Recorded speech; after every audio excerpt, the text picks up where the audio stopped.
Welcome to the AgEmerge podcast, brought to you by Ag Solutions Network. Your farming challenges are unique, so your practices should be too. We're here to share emerging ideas, build connections, and provoke conversation. Get ready to improve your soil, your crops, your livestock, and your family's livelihood. I'm your producer, Kim Chase. And I'm your host, Monte Bottens. Thanks for joining us.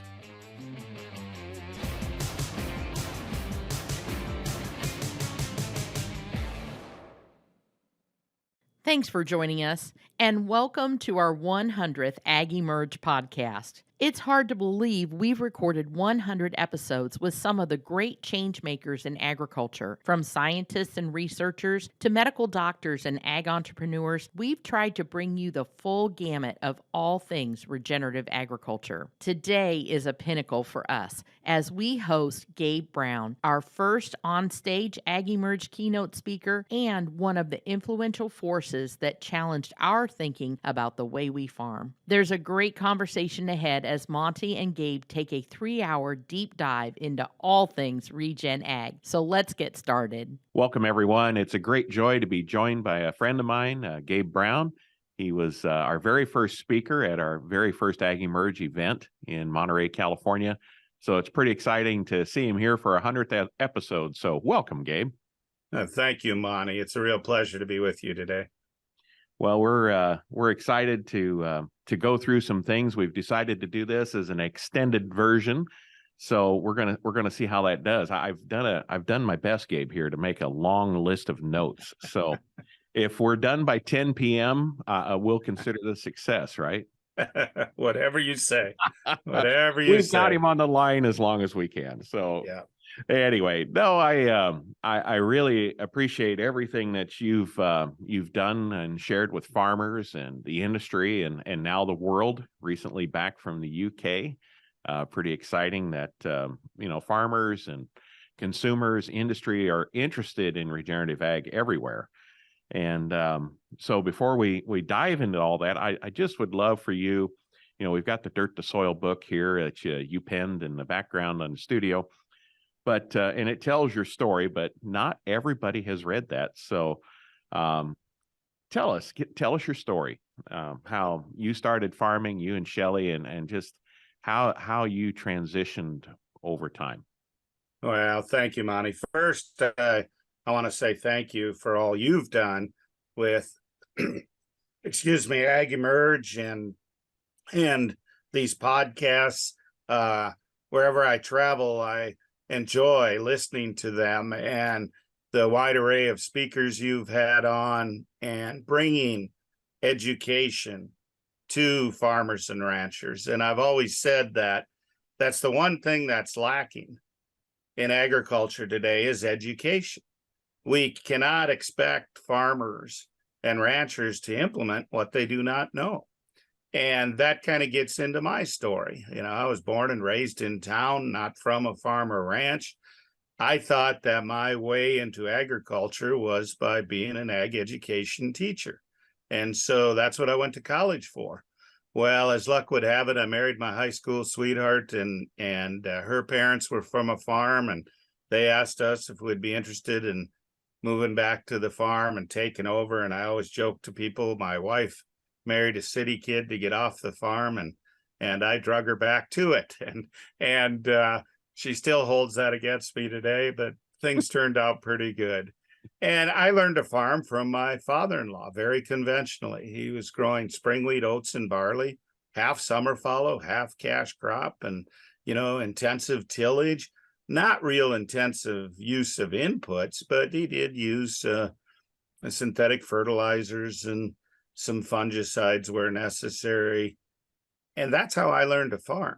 But not being from a farm, I was very inquisitive and I had read and studied about no-till, and it just made sense to me. I'm in an environment, we get about 16 inches of total precipitation a year. Of that, about 10 inches comes as rain and 6 inches from the snow we get.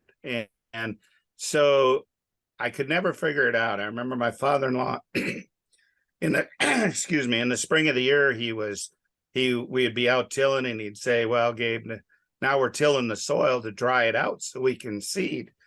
But then come July, here we were praying for rain. That never made much sense to me. So in 1991, we had the good fortune of being able to purchase a part of the farm from them.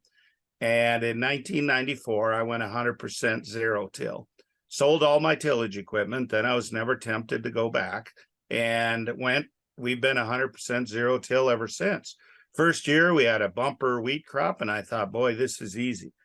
But then 1995 came along, the day before I was going to start combining 1,200 acres of spring wheat. We lost all 1,200 acres to a hailstorm.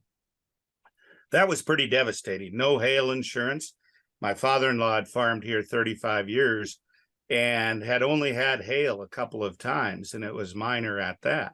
Well, that was pretty devastating, set us back, not able to pay back the operating note, made interest payments, but that was about it. 1996 came along and we lost 100% of the crop to hail again. Well, by then things are getting pretty tough. My wife and I took off farm jobs, in order to put food on the table. But I started to notice some changes. I noticed that, man, I was getting earthworms. We had never seen an earthworm on this farm before. I noticed that the ranch itself was coming to life. The birds were coming back and deer were coming onto the property, which we had never seen before. And I just started to notice some subtle changes, but I was just concerned about how do I keep the banker at bay. 1997 came along, and as luck would have it, it was a major drought in this area and nobody combined an acre. So there's 3 years no income. Now, the bank wasn't going to loan me operating money anymore, but fortunately, they didn't have a mortgage on the land. That was on a contract for deed with my in-laws. So I was pretty sure they weren't going to foreclose on me. But, we were able to, though, with our livestock and that, make interest payments and keep things going.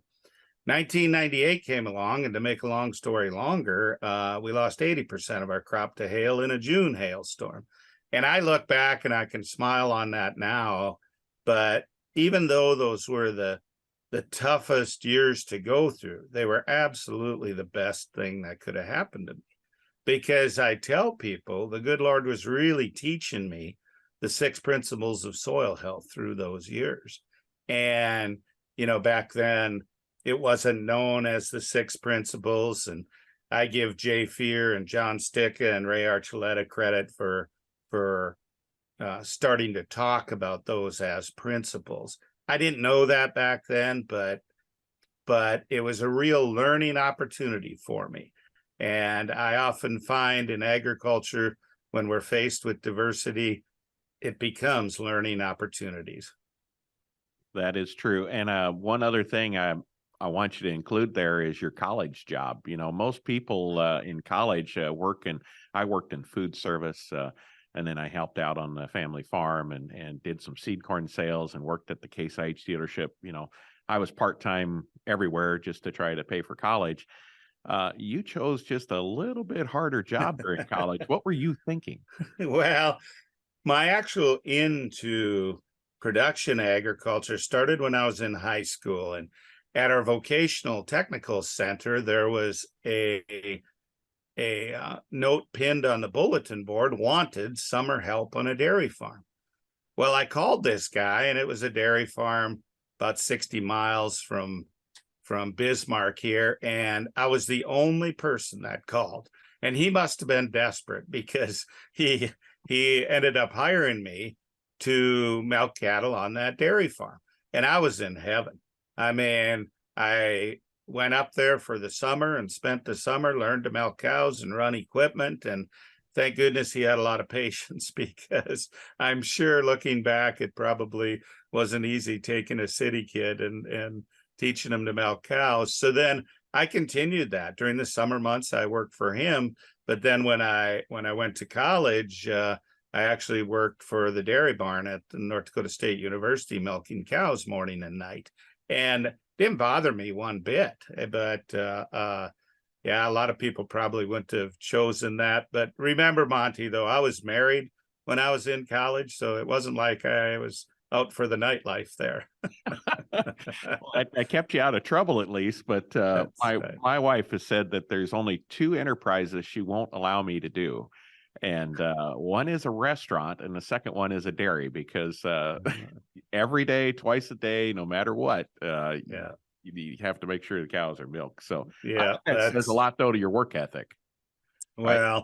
Well, I just really enjoyed working. And to be honest with you, if my wife, like yours, wouldn't have put her foot down and said no dairying, I probably would have started a dairy farm. I don't mind that every day, but The requests we get at our market direct to consumer business, Grateful Grace, for raw milk is just constant.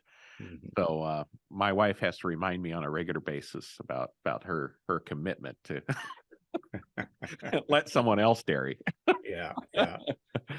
So adversity teaches us a lot. I would say you probably, some of the observations you made during those hailstorms is you lost all of your grain that you could harvest in the drought and such, but you probably had some residues accumulating on the soil that the neighbors weren't getting because they would till it again.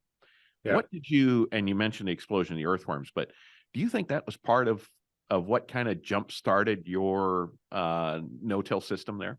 There's no doubt about that, Monty. And looking back, think of what happened.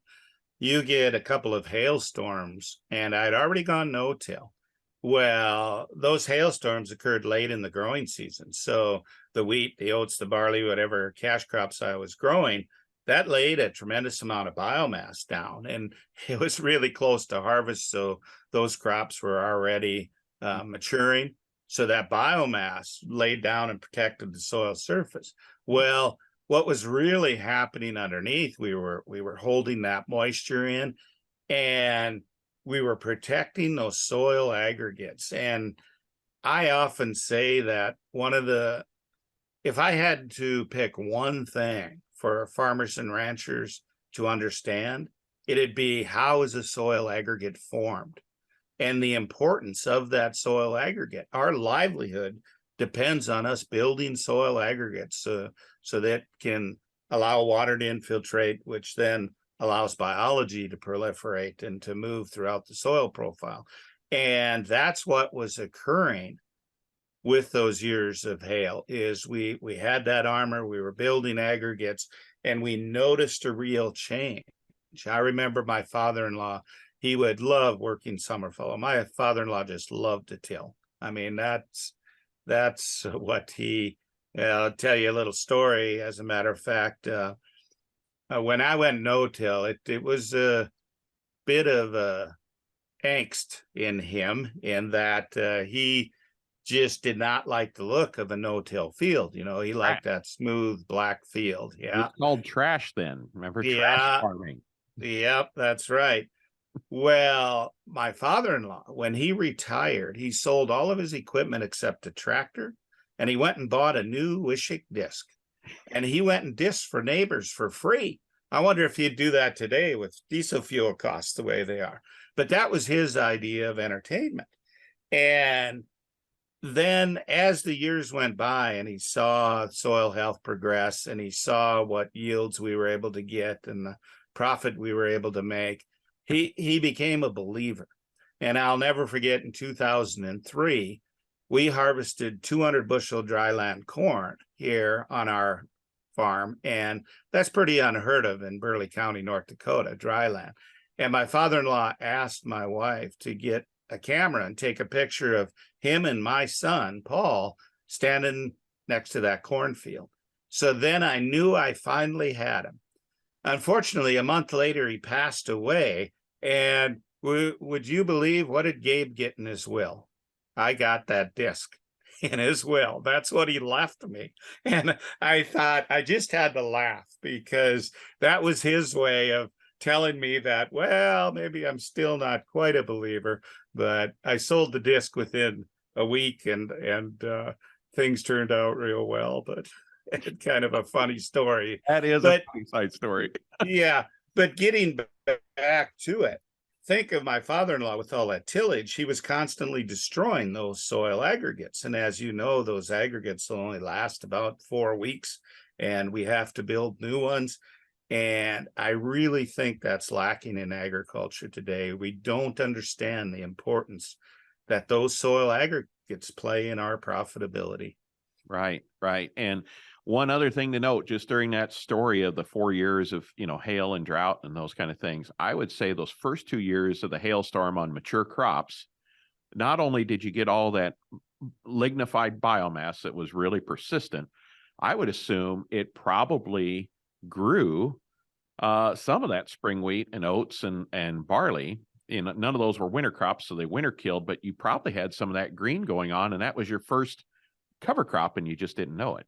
Well, and also the fifth principle, living root in the soil as long as possible throughout the year. So you're absolutely right. We always had a little green up after harvest, but usually just right where the combine tailings fell out. But what I started to do after those hailstorms, I needed some feed for the livestock. So it was actually in 1995 when I purchased my first cereal rye and hairy vetch and seeded a little bit of that. I seeded at that time, I think I scraped together enough money for about 30 acres worth, but that was my first biennial crop.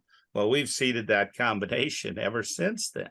So I tell people I was really learning those principles during those years of hail and drought. And you're absolutely right. That living root then in the soil late into the fall, that helped feed biology, obviously, and build those soil aggregates. Yeah, yeah. And that's it just, when you look back, my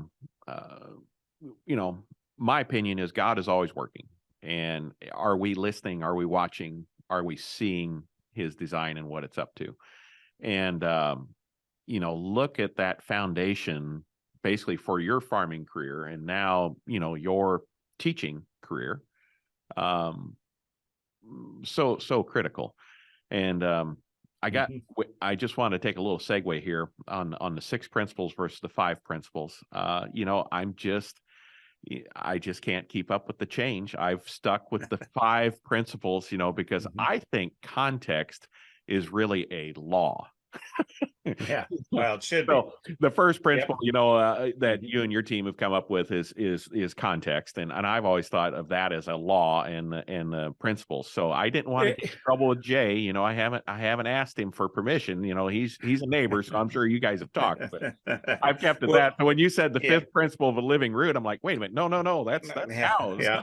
Well, and the reason I give Ray Archuleta the credit for pushing us to put context as a principle.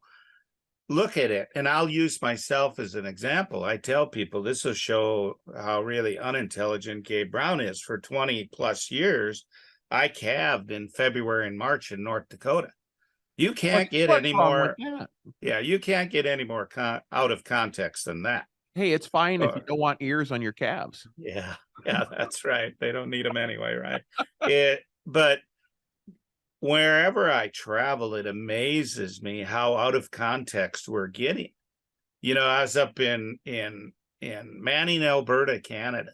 Okay, I don't know if you know where Manning is, but you fly into Edmonton, you drive for a day, you think you're at the Arctic Circle, and you're in Manning, Alberta. And they're trying to grow soybeans up there. Okay, that's just so far out. Would that be like so far out of context? -1? Yeah, that's about it.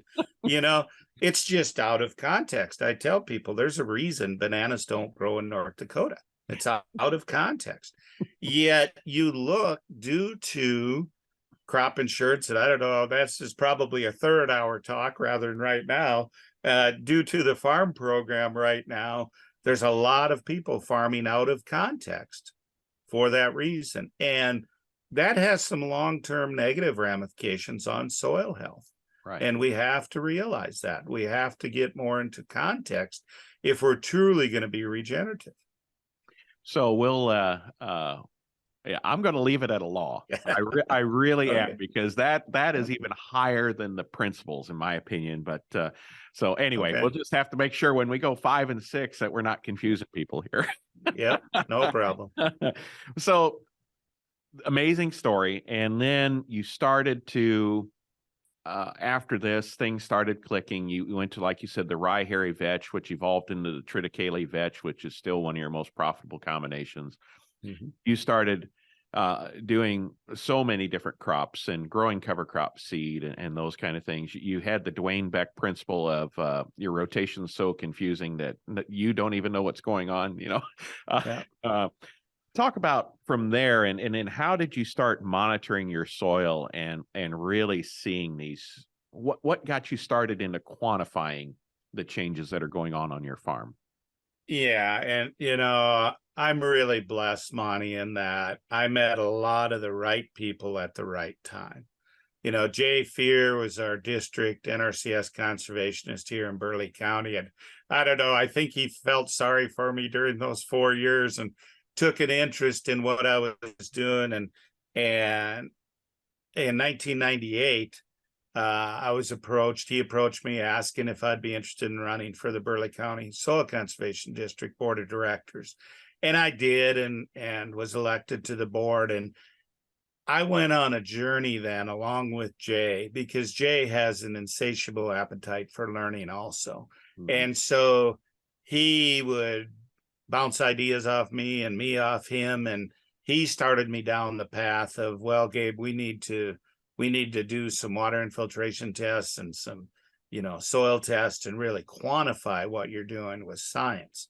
And so I give Jay the credit for starting me down that path, because I just do things. I don't, I'm not going to spend a lot of time Heck with those on the details, right? yeah. Just do it. All I cared about, and I tell people, well, when you're as broke as I was, it was all about, okay, how do I pay the next bill and pay the banker? And fortunately, by focusing on soil health, we were able to become very profitable very quickly, and that really made things a lot easier. There's it's good for the family life, and good for the association with the banker when things are profitable. So yeah, bankers only give you money when you don't need it, right? That's right. Yeah. So one of the slides that you share a lot in your presentations is that change in organic matter over time based on the practices that you implemented. Yeah. And for some reason I'd been under a rock, or we had missed each other, because I'd gone to a lot of no-till conferences and those kind of things, and I didn't meet you in person until 2016. I knew of you and those kind of things, and I saw that slide. I'm like, wait a minute, how's this guy getting to 11% organic matter in Bismarck, North Dakota? I mean, there's like a 90-day growing season. I mean, how is that possible? I mean, you do have the advantage of good light quality that doesn't burn it out of your soil, right? You don't have high temperatures that can volatilize carbon, but still, I mean, how do you do that? And you showed every one of those practices that you added, diversity of the cover crops, seasonal diversity of the cover crops. And then the thing that stood out in my mind is you were kind of at that 6 or 7% plateau, which is still twice as good as anything in the Corn Belt. Then you jumped to 11 when you integrated the livestock back onto the land. Just walk us through that journey. I think that's when we purchased this farm from my in-laws in 1991, organic matter levels on the cropland was 1.7 to 1.9%, and it was really constant at that. And ironically, since that time, in the past 3-4 years, I've had a number of researchers come, and they've tested neighbors' fields also, and they were at about the same, less than 2%, 1.5 to 2%. So what that tells us in our area here, South Central North Dakota, that's about where things kind of stabilize off.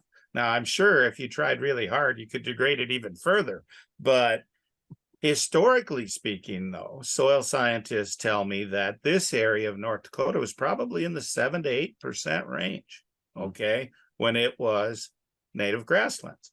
So, in other words, Monty, 75% of the carbon that was once in our soils is now in the atmosphere. It's gone. Yep. But then we've stabilized. So I had it at that. We had that baseline. Fortunately, I took some soil tests there when we first purchased the farm, so I know that was our baseline. Then what we saw is, as we went no-till, we had a small increase. And a lot of people think, well, if I go no-till, that's it. Well, that was just one small blip up. What really caused that to jump even further was what you talked about earlier. When we started to put in those fall seeded biennials, when we started to have a living root in the ground much longer, because as you know, approximately 2/3 of your organic matter increase will come from that dying, decaying root biomass and the biology itself, that cycle. So we had to start building that aggregate. So we started to integrate cover crops, noticed an increase. Then after 2006, when I heard Dr. AgEmerge speak, he talked about the multi-species covers. And before then, people thought I was crazy when I was planting 3-way mixes. Well, Dr. Caligari was talking about these 10 to 15-way mixes. I'll never forget, Jay Fear was in that room when we were listening to Dr. Caligari. And when he said that, I turned and looked at Jay and he looked at me. We knew immediately. That was one of the missing links. And I come home from that conference takes place in January. I came home that spring. I was planting diverse polycultures in the soil district. We were doing the same on our test plots. That was a significant rise in soil health. Not only soil health, but also in the insect diversity and the wildlife, the songbirds, etc., on our ranch. When we started planting those diverse covers, that was a big step up. Then another thing that happened that same year, I had met during a conference that winter in Canada. I'd met Neil Dennis, and Neil invited me up to his place in Wawota, Saskatchewan. And Neil had taken cropland and let it go back. Like myself, Neil was pretty broke at one time, and he let his cropland convert back to perennial species naturally. But he was using high density grazing. And up till that time, I was grazing at maybe 50,000 pounds live weight per acre. Well, Neil was pushing upwards of 1 million pounds per acre. And I looked. To be fair, though, 50,000 pounds in your neighborhood is high. Very high. I mean, average would be what, 1,000? No, average in the U.S. is less than 300. Right. But I mean, in your neighborhood, would they be grazing a cow per acre, or probably less on that? No, much less, about a cow per 10 acres. Wow. So yeah, it's much less. You were already crazy, and then you see 1 million pounds per acre. And I looked at those soils with Neil up there, and I will never forget, I was driving home and I just come through the border security, and it hit me. It was just like, Gabe, that's the missing link on cropland. Okay, I can understand what Neil was doing on perennial pastures, but I needed to get that kind of stock density onto cropland to really ratchet up cropland. So I came home and we had some diverse covers growing, and I told Paul, my son, I said, okay, here's what we're going to do. We're going to graze high stock densities on cover crops on cropland. That's where the big jump occurred then to organic matter. Now to clear things up, I don't want any misconception. I don't have 11% organic matter on all my soils. Okay. 7 to 8% is very common. And some that I have not been farming as long are less than that, down in that 5% range, but we're getting there. Right. You're doing one of two things. You're adding carbon to the soil, or it's being removed from the soil. Mm-hmm. It's not a static thing. It depends on your farming practices. It's a reflection of your practices. Exactly. And carbon is a cycle. And I tell people, one of the real monetary benefits is I've been able to use some of that carbon. Jay Fear always talks about reap your reward. You know, if you invest in soil health and build soil health, well, you should be able to reap that reward. So since 2007, I have not added a single pound of any nutrients, whether synthetic or organic, except for what falls out of the back end of an animal. And so I'm reaping that reward. I think my carbon levels would be even higher if I wasn't using that up. But why not? Why not, reap some of that reward? And if 6 to 7 is the normal context, right? Really 11's out of context. It's greater than what the natural state was. So, I mean, gosh, if you're able to maintain that, why more, right? And the other thing is, it's not happening just because you're planting corn and soybeans or because you're planting wheat, right? Yeah. So you got to look at a little bit of that. Let's talk about the modern farm today that, Paul's primarily in charge of, and then you're just around there to cause chaos, I assume, like my dad is for me. That's great. Keeps me in check, right? How many cropland acres, how many rangeland acres, crops you grow, kind of the mixture of those crops and your cattle herd and other species. Just walk everybody through that. Yeah, sure. So the ranch today is approximately 6,000 acres of owned and leased land. We lease about 3/4 of that, own a part of it.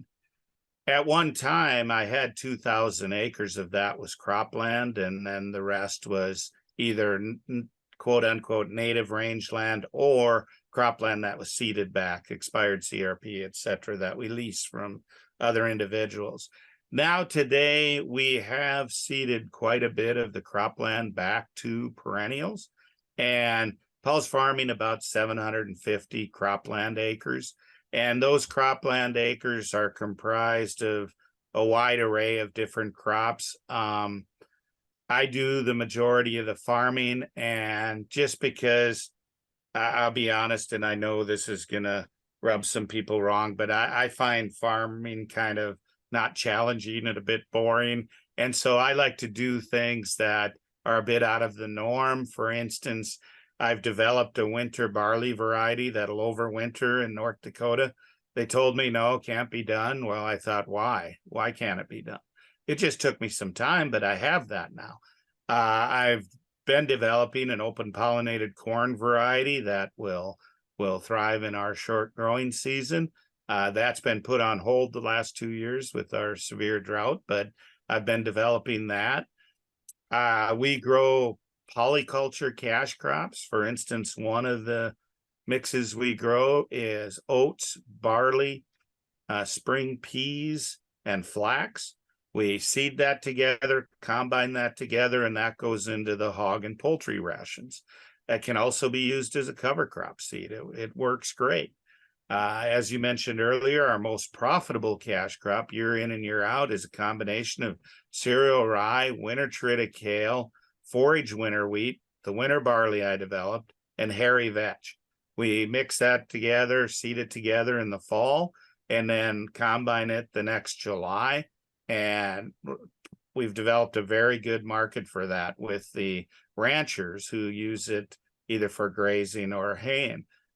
So besides that, involved in a project now growing perennial wheat, and this is not Kernza. It is a true perennial wheat that was developed by Dr. Stephen Jones at the Bread Lab in Washington State. We're excited about that project. We can talk about that later on. So we have some of that growing here. We also have a number of other spring wheat varieties that Dr. Jones developed growing here. We do also grow some oats, barley, different cash crops. I have not grown sunflowers in a while now. They used to be in the rotation, but got a little tired of the combine fires, so stopped growing now. Yeah, plus they're a little tough on the residue they leave behind too. That's right. They're not very good for that, but they do have an interesting root system for penetration. There's a place for them, Oh yeah. But, and the cattle like them too in a grazing mix for winter. It's amazing. They eat the leaves and they kind of avoid it during the summer. Boy, it winter kills and they run into a paddock. It's the first thing they eat. Yep. Yep. They like So we have a wide variety of different livestock, and I give our son Paul all the credit for that. He runs about 250 cow-calf pairs, grass finishes, all of those offspring from that. He farrows hogs and will feed out about 300 to 400 head of pastured hogs per year. He has 1,200 laying hens out on pasture during the summer. They're in a hoop house during the winter. Also has a flock of sheep and grass finishes those lambs. He produces honey. We have an agreement with a local apiary that brings bees on, and then we're able to purchase the honey back that's produced in those hives on our land, and he markets that, and he's direct marketing all of those products. So when you were starting that and Paul was still in school, were you doing direct marketing of beef? Yep. Yourself? No, I was not. All wholesale. Yeah, back then I was selling a small amount of beef, and I tell people I was in the registered cattle business for 25 years. I had a bull sale every year and was successful at it, but we were raising grass finished beef for our family to consume.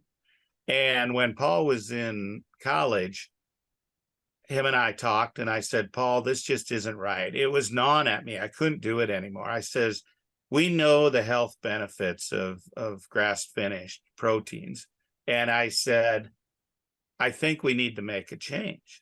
And Paul was all for that, because I'll never forget one night I was combining late and talking to Paul. He was away at the university, and he says, you know, Dad, you've been preaching diversity for years, yet all you have is beef cattle. Well, when I come back, I'm going to get some pigs and some sheep and maybe some chickens. What could I say? I said, you want to? Go for it. And I give Paul all the credit for the direct marketing business, because when he come home the first summer, he bought 150 laying hens and started selling hot eggs out of the back of his pickup, illegally, because they weren't inspected. But that business has grown into a direct marketing business that's really doing well for him. Right. And the name of that business is Nourished by Nature. You really should check it out. Paul and now his wife are doing a stellar job there. Kind of funny. Not married yet, Monty. Not married yet. Engaged. Not married yet, but That's engaged. good. Yeah. That's good. So yeah, Jasmine. Yep. Jasmine, this is the North Dakota dating program. You have to have a regenerative farm that invites interns for the summer. Yeah. See, that's how they met, was working on the farm. So yeah, that's we'll have to have him on and tell exactly. his story sometime. That'd be great. So, I mean, big diverse story and all those things. So what was it like to write the book, the Dirt to Soil book? How did you just magically say, I need to write a book? How did that come about, and what was it like, that experience doing it? Well, okay, I'll tell a story that doesn't often get told about that book. So I had a number of publishers ask me, inquire if I'd be interested in writing a book. And I said, no, I just had no interest. And I didn't want to slow down enough. And, I have a very short attention span, and I couldn't picture myself writing a book. But then Chelsea Green reached out to me, and they said, well, what if, Gabe, we would pay you in advance and you hire a ghostwriter to help you write this book? And I thought, well, maybe that. So I had my idea of who I should get to write the book. They had theirs. They won out. And so they gave me an advance. I made an agreement with this individual to co-write the book with me. He came and spent a week on the ranch, and I had known him before, so it wasn't like it was somebody who wasn't familiar with me or I with him. Spent a week. Well, anyway, when you sign an agreement with a publishing company, you have deadlines to make. And well, the first deadline, I was supposed to have a rough copy, and came and went, and he hadn't gotten anything to me. And I had paid him. Here's a lesson for everybody. The agreement was I'd pay him half up front, then half when he delivered the final copy. Well, he gave me a little song and dance about his kids in college, and he needed some money, and they had paid me the entire advance. And I take people at their word. So I said, I'll help you out, and paid him for it. Well, I got a hold of him when he didn't make that first deadline. And I said, where is it? Well, I decided I want more money, he said. Well, you don't say that to Gabe Brown when you give Gabe your word. So we had a little come to Jesus talk, and he said, okay, I'll get it to you. A couple of weeks later, he emails me this discombobulated mumbo jumbo bunch of chapters that made no sense, which I proceeded to forward to my editor. And I said, okay, what do I do with this? The response I got back was, oh my. So anyway, it was a mess. I had 6 weeks to my final deadline. And by that time, I was already into my fall speaking circuit schedule, which I'm on the road more than a little bit. So I actually wrote that book in a 6-week time frame from 10 at night to 4 in the morning while I was traveling speaking. And I give a lot of credit to my editor. She really helped see me through that and help put it together. But it forced me, though. And sometimes with Gabe, you got to force, I can procrastinate on things. You got to force me to do things. So, it was just my story. Now, interestingly enough, there was parts of that story that were left out. One of the things I would have really liked to have gotten into is, I tell people at the end of 1998, our 4th year crop failure, I was 1.5 million in debt. For a young family, that's a lot of money in the 90s. Mm-hmm. Well, we were fairly quickly able to dig out from that debt, but it was due to regenerative agriculture and due to the stacking of enterprises and those things that allowed us to crawl out of that hole. Now I'll put a little plug in here. So my business partners, Kathy Richburg, Dr. Alan Williams, and Shane New and myself are actually writing another book, which we hope to have out by next fall. So that will kind of expand on this and expand on the need for regenerative agriculture. Well, good. Still doing the 10 p.m. to 4 a.m. shift to write it. That's probably what inspired it so much. Yeah, that it was a good thing because it forced me to apply myself and to hammer through it. Things have changed in there, as that talks about the 5 principles, and now we have the law. I'm gonna quote Monty Botton's The Law now of context on there. So things have changed, and one of the real joys of regenerative agriculture is that it's a continual learning process. So, that book came out in 2018, 4+ years ago, and a lot of things, we've learned a lot since then. So there needs to be another one. Absolutely. No, that's pretty fascinating. So how well was it received? What's the feedback you've gotten from that book? Well, I kind of hate to say it, but #1 selling agriculture book on Amazon for 26 straight months. Awesome. I believe we're now published in 11 different languages worldwide. You didn't have to write that, did you? That would have been good. But Chelsea Green has done a very good job of promoting this across the world. And it amazes me. We were in the UK, as you mentioned, my partners and I, just last month. And I literally sat at one place for 2.5 hours straight signing books. It just amazes me, the interest in it, because all it is my story. But I think what it does, and the reason I wrote it, is I just wanted to give people hope. There's another way of doing things. We don't have to be that hamster on that treadmill. We can, forge our own path, so to speak, and do what we enjoy and make money at it. Mm-hmm. I agree. So that is fantastic, and I've run into several people who've read it or reread it multiple times, and it's certainly made a change to them, and that's exciting. I'm glad that you did that. I'm glad you shared your story, and that's why I've spent so much time, here at first diving into your story, because it tells you a little bit about what's going on, but how, and a little bit how you do it, but I want to dive into more of the why. Why do you do this? It's not easy.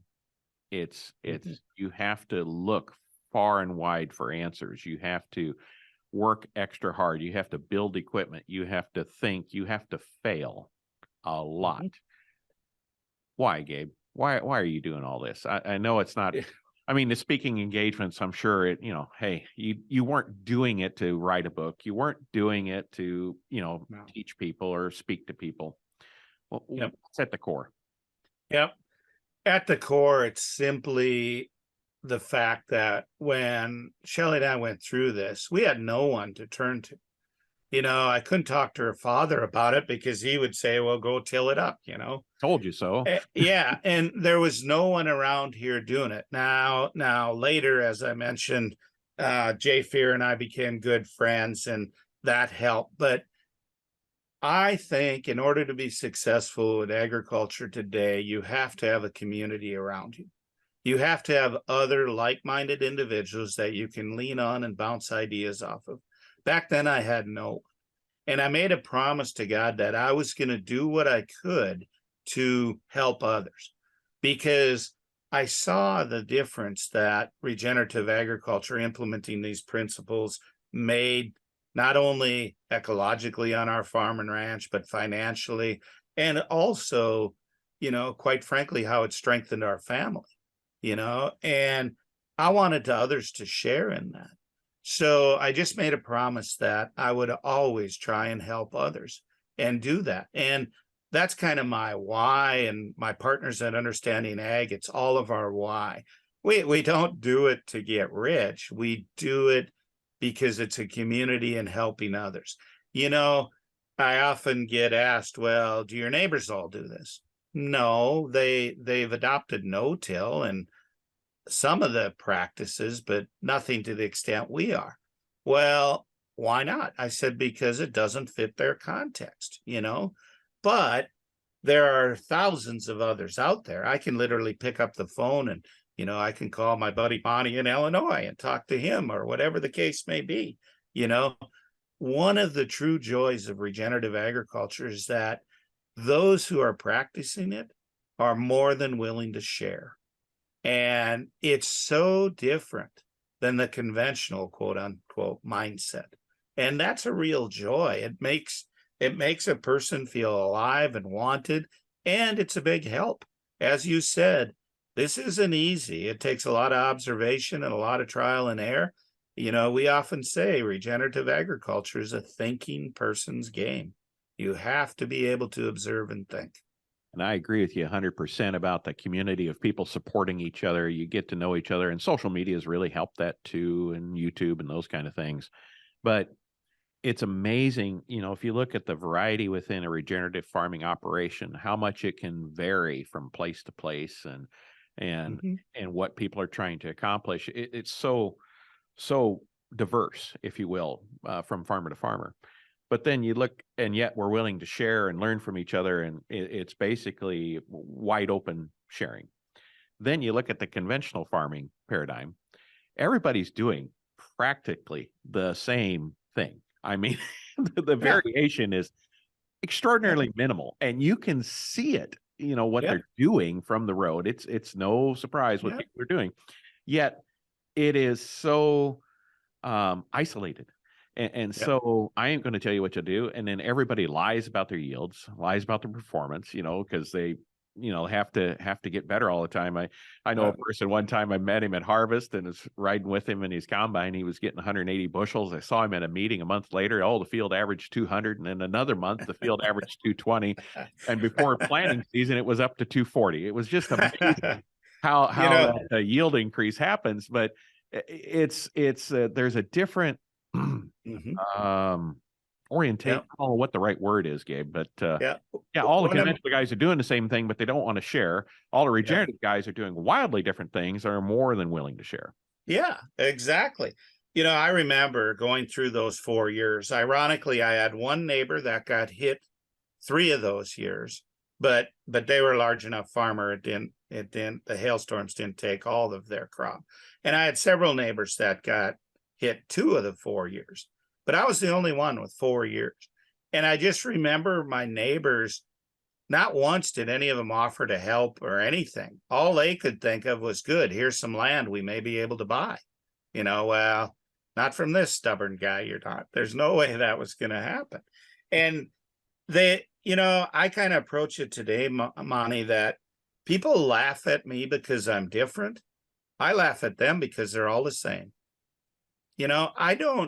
I have no desire to produce commodities that everybody else is producing and then having to take a price that's set by somebody else.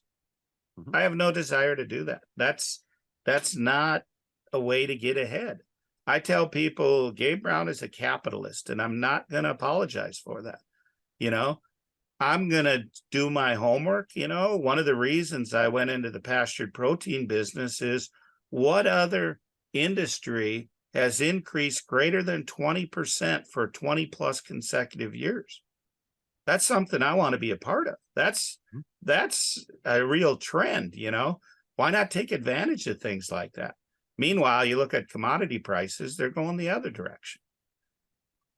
So I got to ask you, Shelly, what's she thought about all this journey?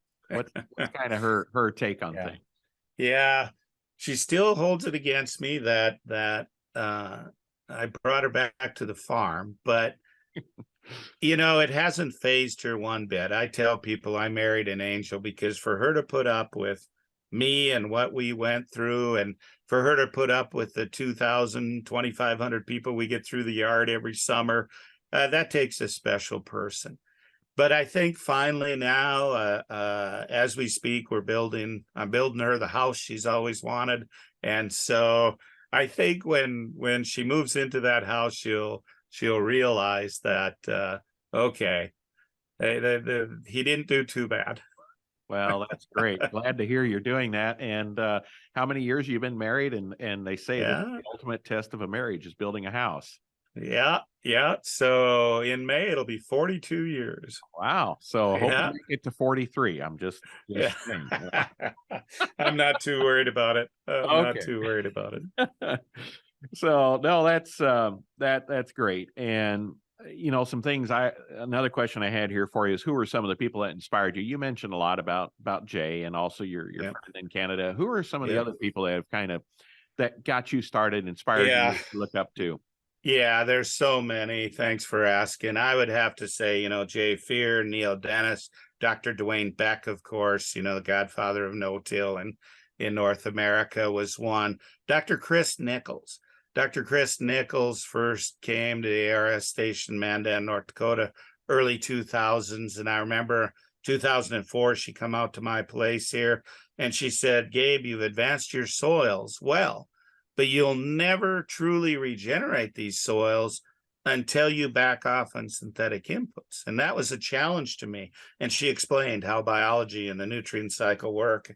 So I did trials then for the next 4 years, backing off inputs. Found out that I really don't need to add those inputs. So Dr. Nichols, of course, Jill Clapperton was inspired me as far as soil microbiology.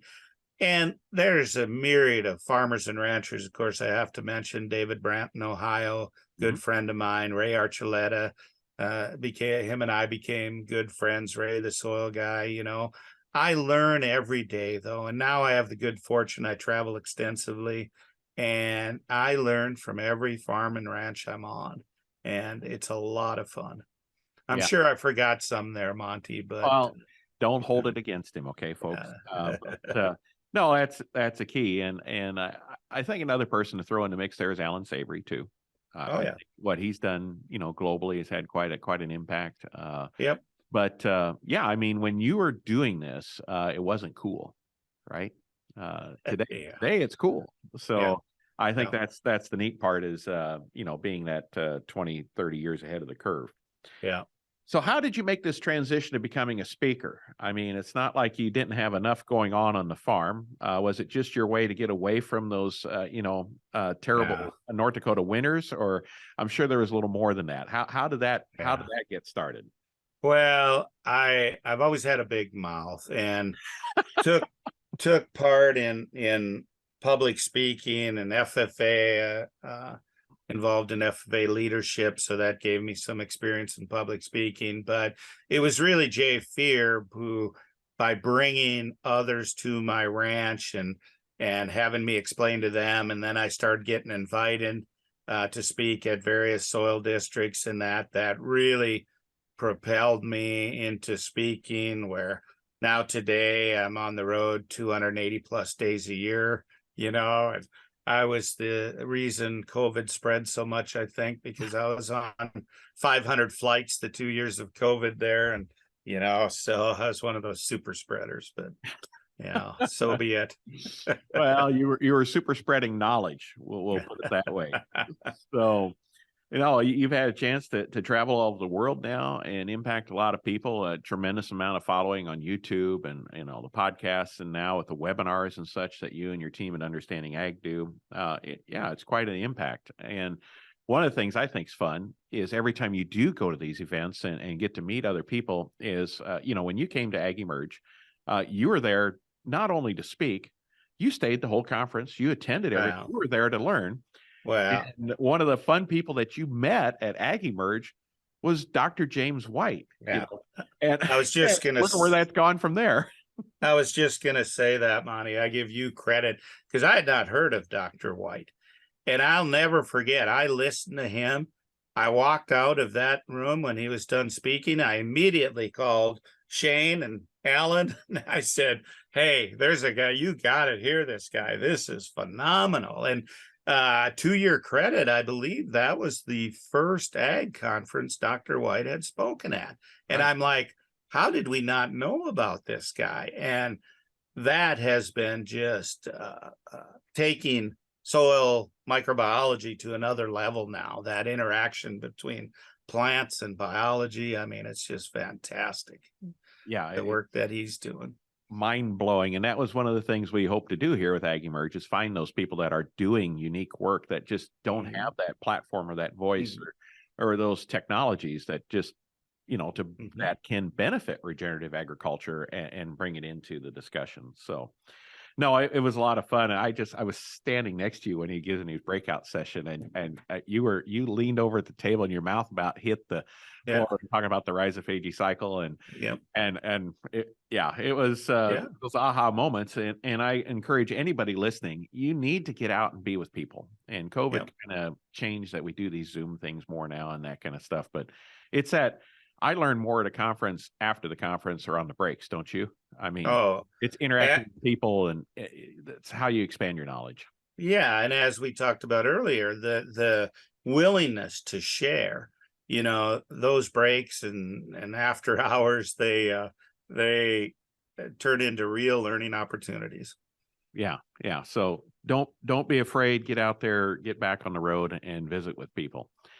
So we're going to take a short break now, and we're going to be back with some more questions with Gabe Brown. Thank you so much for everything so far, and we'll be back here in just a little bit. The AgEmerge podcast is brought to you by Ag Solutions Network. The ASN team is hands-on, digging in and invested in regenerative agriculture. Along with the proper plant nutrition and biologicals to boost your soil microbiome, we provide the ideas and implementation guidance to support you on your soil health journey. So stop farming the same way and contact Ag Solutions Network today at asn.farm. Well, welcome back, folks. This is exciting to have Gabe here for an extended version of our 100th episode podcast. It's exciting. We've had a great time just learning some new things about your story and what kind of got you to where you are. So I want to just take a pause. We'd asked some people to submit questions to the podcast, so they vary wildly, of course. And these questions are going to be great. I'm sure springboards will chase rabbits down trails long ways. You know how we can be. But from basic to technical to big picture, we've got a little bit of everything, and we're just going to dive right in. First person is saying more from the context of a beginner, for the people who are considering getting into a more regenerative approach to their farming practices. What do you think? They ask here from your perspective, what are some of the easiest practices to implement that have a largest positive impact? Oh, great question. And the first one is, you know, realize context. I understand, and we have a lot of clients who are organic producers, and they're going to do some tillage, but we have to reduce, preferably eliminate those tillage passes. Tillage just destroys the pore spaces, tears apart mycorrhizal fungi, collapses soil structure so that water can't infiltrate. And so that would be number one for me, minimizing, preferably reducing tillage. And then number two would be focus on the soil aggregate. You have to build aggregates, and that aggregation is key for so many things. And the aggregation comes from organic glues that come from plant root exudates. So the more plant root exudates we can have, the better, whether that's in the cash crop selection or a living root. Every moment that we can have a living root, right? That's right. We could building those aggregates. We could spend a whole podcast on how to build a soil aggregate and the importance of those soil aggregates. You're absolutely right. Most producers do not understand that their soil is a subaquatic ecosystem. Biology lives in and on thin films of water in the pore spaces between those aggregates. And an aggregate will only last, as I said, approximately 4 weeks. No aggregates, you're not going to have the pore spaces, no water infiltration, no nutrient cycling. It's really that simple. Yep. And the tillage portion, the first thing you said, it don't have to be a cold turkey approach. If you're in a crop that's, tillage sensitive, let's say cotton or, produce crops that are more tillage sensitive because they're seed bed. But we can certainly consider, why are we doing broadcast tillage? Why don't we do strip till or narrowly focused tillage events as the soil aggregates begin to improve, right? So if you're going from Arizona, 26-time tillage event per year field to go cold turkey no-till in produce, that could be a hot mess. But, zone tillage, strip till, minimum tillage, anything, just less, right? Let me give an example. A good friend of mine, Brandon Rocky Farms, potato farms, San Luis Valley of Colorado. Brandon grows potatoes every year, now not on the same field, but he was in a potato malting barley rotation, and he switched to a potato cover crop rotation. Made his fields a little smaller, so the cover crops potatoes are closer together, gets the predator insects living in the cover crop, also growing some covers with his potatoes. Much higher profitability. He's reduced significantly the amount of fertility needed on the potatoes, reduced and eliminated pretty much the pesticides and fungicides needed on the potatoes. His profitability has increased. Does Brendan still use tillage? Of course, it's a potato operation. Right. But he's building soil aggregates in those off years, no tilling the cover crops. And then he's bringing the neighbor's livestock on to graze those covers, implementing the principles within his context. Right, because that's a crop that still requires intensive disturbance for harvest. Correct. But do we have to have as much intensive disturbance on those crops for the establishment and the weed control and those kind of things? Probably not. And he's done a great job of that. And like you said, rather than having constant fungicides and constant insecticides on there, creating those cover crops and strips as basically beneficial habitat is a good way to look at things too. And right. I see a lot of hope for orchards in that too. We've seen that in California where we've worked, that we greatly improve predatory mites in the cover crops that then reduce our need to apply insecticides, miticides. We've also seen a difference in humidity within the canopy, changes the fungicidal need. So and also it's amazing how that works. Yeah. And also, if I may, Monty, in those situations, lower water use requirements. We're able to, by having that living cover, by not tilling in between those tree rows, by growing either annual covers or perennial, preferably covers, we're able to lower water use requirements. And we all know how important that is becoming. Yeah, they're not making more of it, are they? Yeah. Yeah. So next question was, what would a plan look like transitioning from truly conventional practices toward a solid soil health Mhm. first approach? Oh, that's a great question. And we get this one often because of the large number of clients we're working on. What Understanding Ag has become very good at is taking people within their context. We're not going to come to your operation and to your farm and tell you, oh, you need to sell all your tillage equipment and buy all this expensive no-till equipment. No, we will take you where you're at, and then incrementally, the first thing we do is proper soil testing. We have a suite of soil tests and observations that we take to determine where your soils are at. And then we work from there. Okay, how do we enhance the water cycle, the nutrient cycle, so that you can minimize these inputs while increasing profitability? Okay. We focus on profitability first, which is a novel idea to many. Many focus on yield. And just because you have high yield doesn't mean you're profitable. Mhm. And so I will take profit over yield any day. We need That's where we start. someone needs to invent a profit monitor. Yeah. Where it's sitting there in the harvester and it just spits out the profit instead of the bushels per acre, right? Because Well, that it's so yeah. hard to quantify profit. That's why guys focus on yield. Yeah. And, they have all these yield contests and award winners for yield. I'll tell a brief story. So years ago, we had the grand champion corn grower, a yield winner, came to Bismarck, North Dakota, and I went and listened to him. And I'll never forget at that time, this is quite a few years ago, he was talking about his yield. And at that time, corn was selling for about $3.25 a bushel. So when it was all done, Q&A, I stood up and I asked him, okay, what was your cost per bushel to produce that record yield? And he said, well, just about $7. And I'll never forget, me, my big mouth, I spoke into the mic, well, I have no desire to learn how to lose money. And I turned and walked out, and the place erupted laughing. But what good are high yields if we're not making a profit at it and not doing what's right for the ecosystem? And I think if you look at, in my particular context, corn, soybeans here in the Corn Belt, I think that those last 20 bushels that we're getting, we're paying a lot of money to get those last 20. Mhm. And I think you really need to look at, why are we trading dollar for dollar to get those last 20, even at $6 and $7 corn prices? That doesn't make sense. And Yeah. what we're doing to get that extra 20 bushels with resource pollution, runoff of dry fertilizers, soil erosion, wind erosion, those kind of things.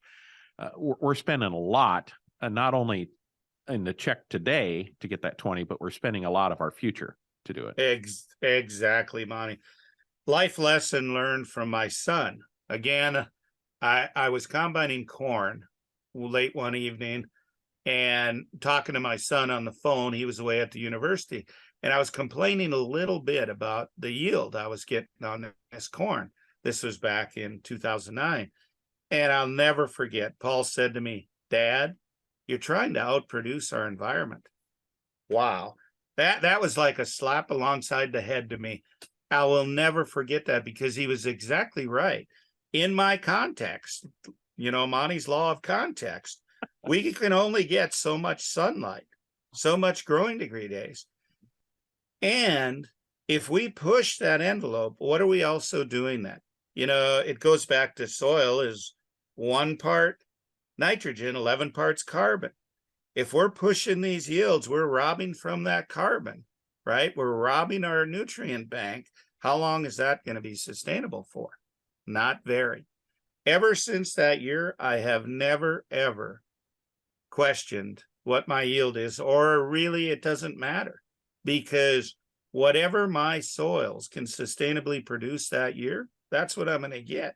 But if I do it that way, I'm always going to make a profit at it. That's true. That's true. The follow-on question here was, what sort of time thing is realistic to see results of regenerative agriculture?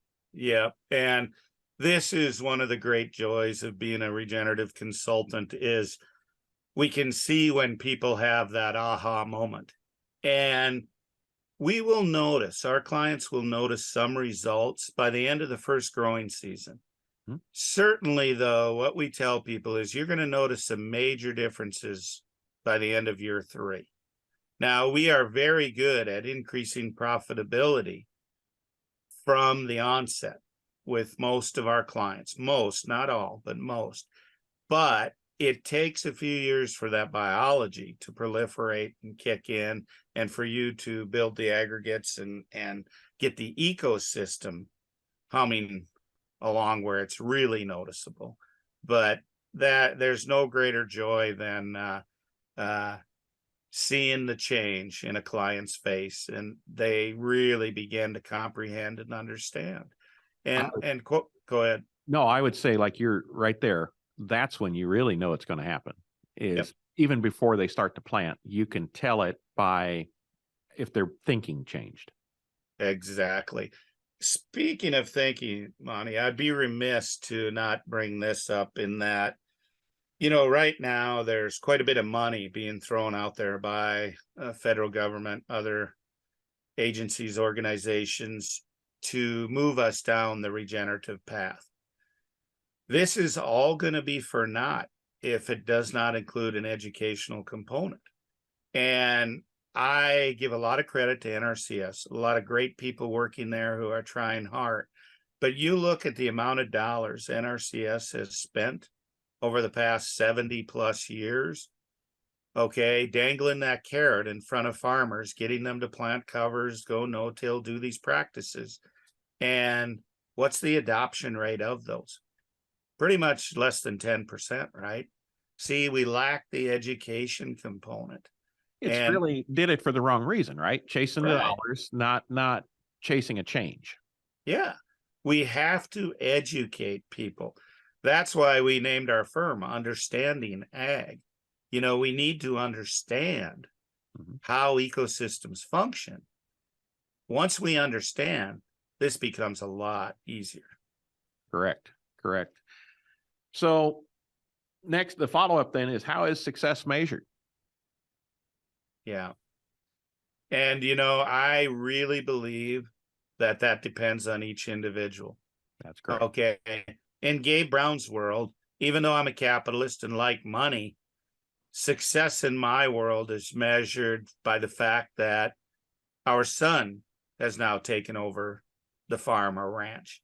Success is measured in that I have neighbors and people coming to me, Gabe, would you rent our land? We want it to look like yours. Now, rarely do we take on more land. We're big enough the way it is, but that to me is success. Success is when others see that there's real benefit in going down this path. You just mentioned Paul there a little bit, but that was the next question a person had, was how have these practices directly impacted your family? Yeah. And I will say this, going from 1.5 million in debt to now having money in the bank, and we've been farming, without a bank for quite a few years now. That obviously is a positive benefit, a lot less stress. I say the lack of stress on the farming operation, on the marriage, is one of the major benefits. But it's also a sense of calm, a sense of peace, knowing that we're going to do okay no matter what. The good Lord can send me a hailstorm again this year. Really wouldn't affect us a whole lot. Okay. Yeah, we wouldn't make as much money off the grain crops, but the livestock are going to do fine, and knowing we have the resiliency on our operation that we used to not have, there's no better feeling than that. When Robin and I had a chance to visit your farm, and we'll put the questions aside here for just a second. I want to share this. To back up a little bit, first off, in 2016, I saw at the National No-Till Conference, I thought, wow, the soil changes, that's amazing. We talked about that. Then you had your follow-on presentation about direct marketing and how, what the per acre profit is of a steer, of a sow, of layers and all that stuff. And I'm thinking, we're leaving a lot of profitability on the table, and I'm one of those guys that's got to hear it a couple times. So then 3 weeks later, you're at No Till on the Plains, gave the same presentations again, and I'm taking the same notes again. And I've been to a lot of conferences, and there are some people who say things and don't do what they do. They just say things to tickle the ears. And I thought, okay, one of two things: either this guy is completely full of crap, okay, and I just need to throw these notes away and move on, or if he's truly doing this, I need to do it. So like I say, for my wife's birthday, I scheduled a tour of the Dakotas. We went to see Dr. Beck, and came on up to your place, saw Jay Fuhrer and Mononkin Farm and all those kind of things. And on the way home, I realized that, yep, it's true. So we've got to do the voodoo that you do. And we've jumped into this. But, something you mentioned when we were there, I thought was really interesting. And you've seen thousands, millions of people since then, but showing us, Robin and I, around toward the end, you said something to us. I'd stuck in my head. Do you remember what that was? I'm putting you on the spot here. Probably doubt it. But no, But you said, I talk a lot, Monty, Well, okay. So you totally made this up, and you said, I can tell you're going to do something with this. And I'm like, hey, I remember that now that you said that. Yeah. I remember that now, because we talked about that later. We talked about that afterwards. Here's why, though, I said that. And we do get a lot of people coming to the place, and I try and give them whatever time I can. What really surprised me when you and Robin came is that it wasn't just for an afternoon. You stayed, you went to the farmer's market when we were at the farmer's market there. You went to the food co-op where we were selling product there. You immersed yourself in the whole, everything we were doing. And that's the reason I said that, is most people, they want the recipe card. Well, I could tell in you that you understood immediately, this isn't a recipe. This is going to take a lot of work to make work in your context. But in saying that, it was that desire to learn is the reason I said what I did there. And I don't say that to very many. The reason I say that is not for, a compliment. I'm saying that so that others hear it, as in, don't just go to scratch an itch, right? Go to immerse yourself and learn, jump in, throw yourself into the fire and see what comes out. Don't you think there's a fear that people have that prevent them from really experiencing all that they could? Right. And I think, Monty, and quite honestly, you have been involved in a number of businesses. You know what it takes to run a business, and you know that it's not a recipe card, because your context on your farm is different than mine. You're going to have to do things a bit differently. You're working with much higher priced land, more rainfall there. Conditions are different, a little bit harder to integrate livestock at certain times of the year due to that moisture. You got to prevent some pugging in the fields, etc. So those are all things. Now, to your benefit, you've got a wealth of potential customers very close to you. So that's it's all gets back to context. Right. But no, I think that's it's interesting. You bringing up the family there and such, and I do want to touch on later about transition and family transition. You've mentioned that before in the past, and I think that's really important for our farmers to hear. But we're going to save that toward the end, so stay tuned. Don't turn us off just yet. Another person had some questions here. What is the definition of regenerative? And then my follow-up question is why do we need a definition? Yeah. But I think the devil is in definitions, and it's everybody's grasping for this right now. So take it away. I'll be here about half an hour later. Okay.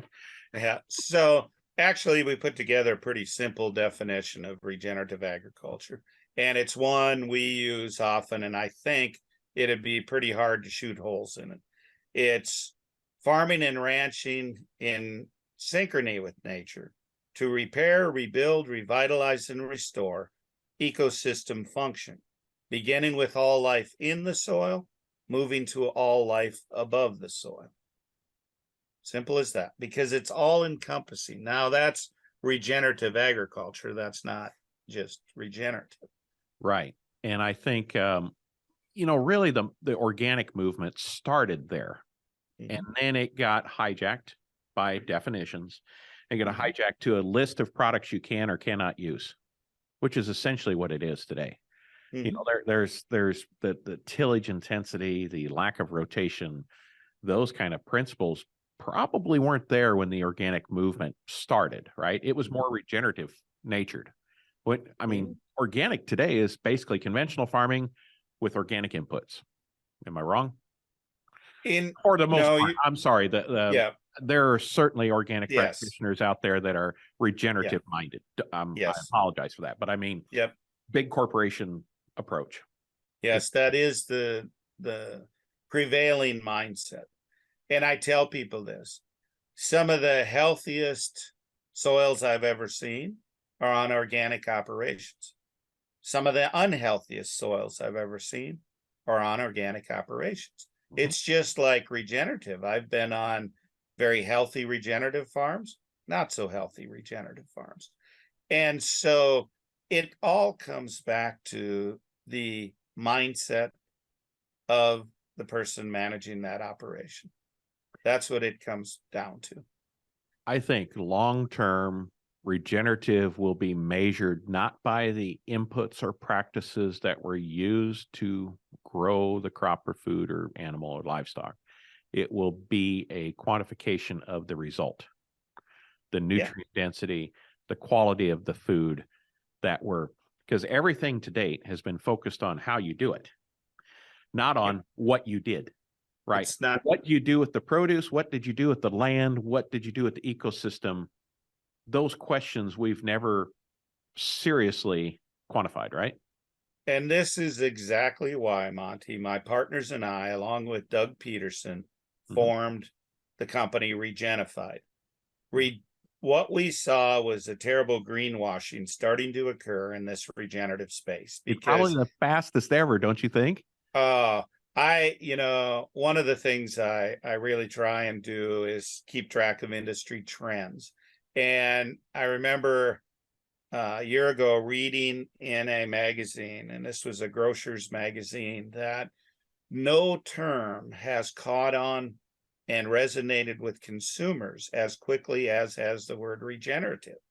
And so my partners and I and Doug saw that regenerative was kind of being hijacked, and we were afraid it was going to go down the same path as the organic movement. And so Doug Peterson, to his credit, put together a series of protocols to be verified regenerative.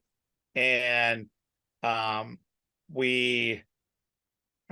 am not at liberty at the time of this recording, but perhaps by the time you play this to your listeners, a major announcement will be made that will, we feel, have significant long-term impacts as to the regenerative movement and as to the verification process of this movement, because these protocols that Doug put together are the most encompassing of any protocol out there. Way more encompassing than the regenerative organic certification or the ecological outcome verification, many of those other verifications that are out there. So that's all I'm at liberty to say at this date, but it's coming quickly.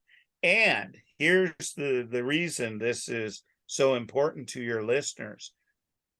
We have right now, we are in negotiations with a number of the major buyers of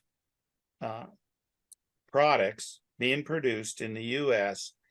And these companies are willing to pay a significant premium for products that are verified regenerative. So our goal is, how do we get more dollars in producers' hands for what they're doing? And that will be the reward for them going down the regenerative path. So some more questions always come after answering a question. I think that's incredible. And I think there's certainly protocols need to be followed on the input side. I'm excited about some of the food sensors, the tests that Dr. Van Vliet's doing, the Bionutrient Food Association, all those things on the actual, is this in the upper 20th percentile of nutrient density of everything we sample? So I think there's technologies coming on that other side too, and we're getting closer and closer to quantifying what's going on with carbon in the soil and those kind of things. So it's really going to come from both ways, is what you're saying. Better practices and protocols on how we actually do it, and the technology is coming to verify what we actually did. Exactly, Monty. And I really feel that in the near future, farmers will be able to garner a premium based on the fact that food can be and should be used as preventative medicine. So it'll come down to the work that Dr. Van Vliet and the work that the Bionutrient Food Association is doing, as far as what is the nutrient density of the foods you're producing. I contend that today we don't eat food, we eat food-like substances in many cases. We have to get away from that. We have a human health crisis going on all over the world. And you can trace a part of that, I'm not saying all, but a large part of that, back to the lack of nutrient density in the food that's being produced today. That is true. And what you're looking at there is shoot, I've lost my train of thought where we were going there, because there's just so much going through my mind right now. Well, it's a matter of these phytonutrient compounds correct. And how we measure them, and the fact that that's really what drives animal health, human health. It's these phytonutrient compounds, and the only way to get those is through a healthy soil ecosystem. And I remember what it was now, the premiums. Normally when farmers hear premiums, they're thinking, maybe a little bit extra lint quality on their cotton, or a little extra size on their almonds, or a little extra red on their tomatoes, and it's going to be maybe a 10% revenue at the very best. No, we are talking 2x, 3x revenue values, correct? Not only in food quality, but in the ecosystem services. This is like game-changing premiums that you're actually growing. The crop will be almost secondary to the ecosystem services and the nutrient premiums that we're getting in total revenue. Let me share with you one I am at liberty to share. One of our clients is they supply grains, specialty, well, not specialty, it's wheat, okay? Wheat to millers, okay? They just signed a regenerative contract at 30%. Well, the contract is for $1 a pound. Okay, $1 a pound for wheat, $60 a bushel. The premium paid to farmers. More than, what was it, $14.50? Yeah. Yeah, wheat. So yeah, wheat's not that high. Wheat's only be about $8. So yeah, so $8 would be. Yeah, we're talking significantly higher. Now, the premium paid to the farmer will be 30% higher than organic prices. That's significant. That's significant.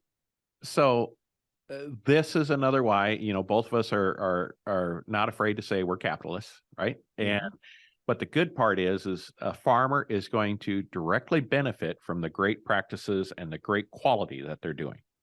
And that is wonderful. And when that lines up, guess what? More farmers will do the right thing, period. That's exactly right. It gets back to what you said earlier. farmers deserve and need to be paid based on outcomes. Right now, if I was to haul my corn to the local terminal, I'm going to be paid the same as everybody else, even though my corn averages over 10% crude protein compared to average in the industry, less than 5 now. Okay. That's why, Gabe, I haven't sold at a grain terminal for a lot of years because I'm going to demand a higher premium, plain and simple. And we all should be. So I've gotten us off course here a little bit, but I think we went in a great place. But back to the definition of regenerative, one of the things you like to say, and I love this, I'm going to just cue it up for you and let you do it, is sustainable. The word sustainable. Go for it. Yeah. Well, why would we want to sustain a degraded resource? And I tell people, I have been on hundreds of farms, ranches all over the world. And I have never, ever, not once stood on a farm or ranch, including my own, that's not degraded. Show me one. They're all degraded, and I know that many people believe theirs is not degraded. Let me come and do an infiltration test sometime on your soils. Mm-hmm. But, how much, if your soil is not degraded, then why are you having to add copious amounts of inputs to get that type of production? It's degraded because you don't have the biological activity, right? So we have to get away from the word sustainable. We all need to be regenerative. Correct. And that you brought up inputs, and that's right on the next question we had here, is can you use inputs and be considered regenerative? Should we be using no inputs with less production, or use inputs correctly and shoot for good production? Yeah. And without a doubt, my answer to that is you can use inputs. Okay. Our goal, sometimes people think that, in order to be regenerative, I have to slash all inputs. No, that's not what we're saying. What we're saying is use them wisely. Okay. And then shoot for profitable production that is in context with your environment. There is no way soils can be sustained a 400 bushel corn yield year after year after year. It's just not going to happen. You will become carbon depleted, and so we have to get to a level that we can advance ecosystem function and not degrade it. Mm-hmm. And I think, one of the things that you're looking at there with the inputs discussion, there are some hardcore people like, no inputs, right? And that's fine if you're growing 100% within your context. If it's a grassland savanna with grazing bison, why would you have inputs, right? That's what was there prior to the plow. So go for it. But when I was out, the water thing has always been serious in California ever since I've been there. But it's truly, we are at a true end of a lot of acres right now with the SGMA, which is a Sustainable Groundwater Management Act, where pumping of groundwater is going to be limited to probably about 50% of what they could before. Now, if you're in the Ogallala, you're like, what's new about that? We've had this going on for 20, 30 years, right? But California has finally gotten to it. And, when I'm look at the California context, what was that, right? It was a seasonal marsh, annual grasses, ruminants of elk and even bison in California and such, grazing and such. But look at how far from that original context California agriculture is today. Applying 4 feet of water per acre, monocrop orchards everywhere, 20 years at a time with no cover crops, heavy chemical intensive. The energy inputs we have, the fertilizer inputs we have, the water inputs we have, the labor inputs we have that are so different from original. The further away that you get, the more costs it takes to get away from the original context. And now we've had the water taken away, so that is going to have to adjust. And Mhm. I just think we've gotten so far down. When I was there, it was originally it was cotton and wheat on the west side, and kind of cotton and tomatoes, and then we have to have trees because that's the only thing we can afford to pay the high water, but they take more water. We've just kind of done compounded, unintended bad decisions, Yep. right? Yep. Isn't that just happening everywhere? And what does it take to stop that thinking to turn around? Yep. My business partner, Dr. Alan Williams, came up with the rule of compound, that every decision we make on our farm or ranch has either positive compounding effects or negative cascading effects. And you're so right, Monty. I look at, like, for instance, in the Chihuahuan Desert, we went down there in Mexico. There's an area in the desert, 70,000 acres of irrigated apple trees. Talking to the producers there, when they started, their wells were 400 feet deep. They're now down to 1,600 plus feet deep in order to get water.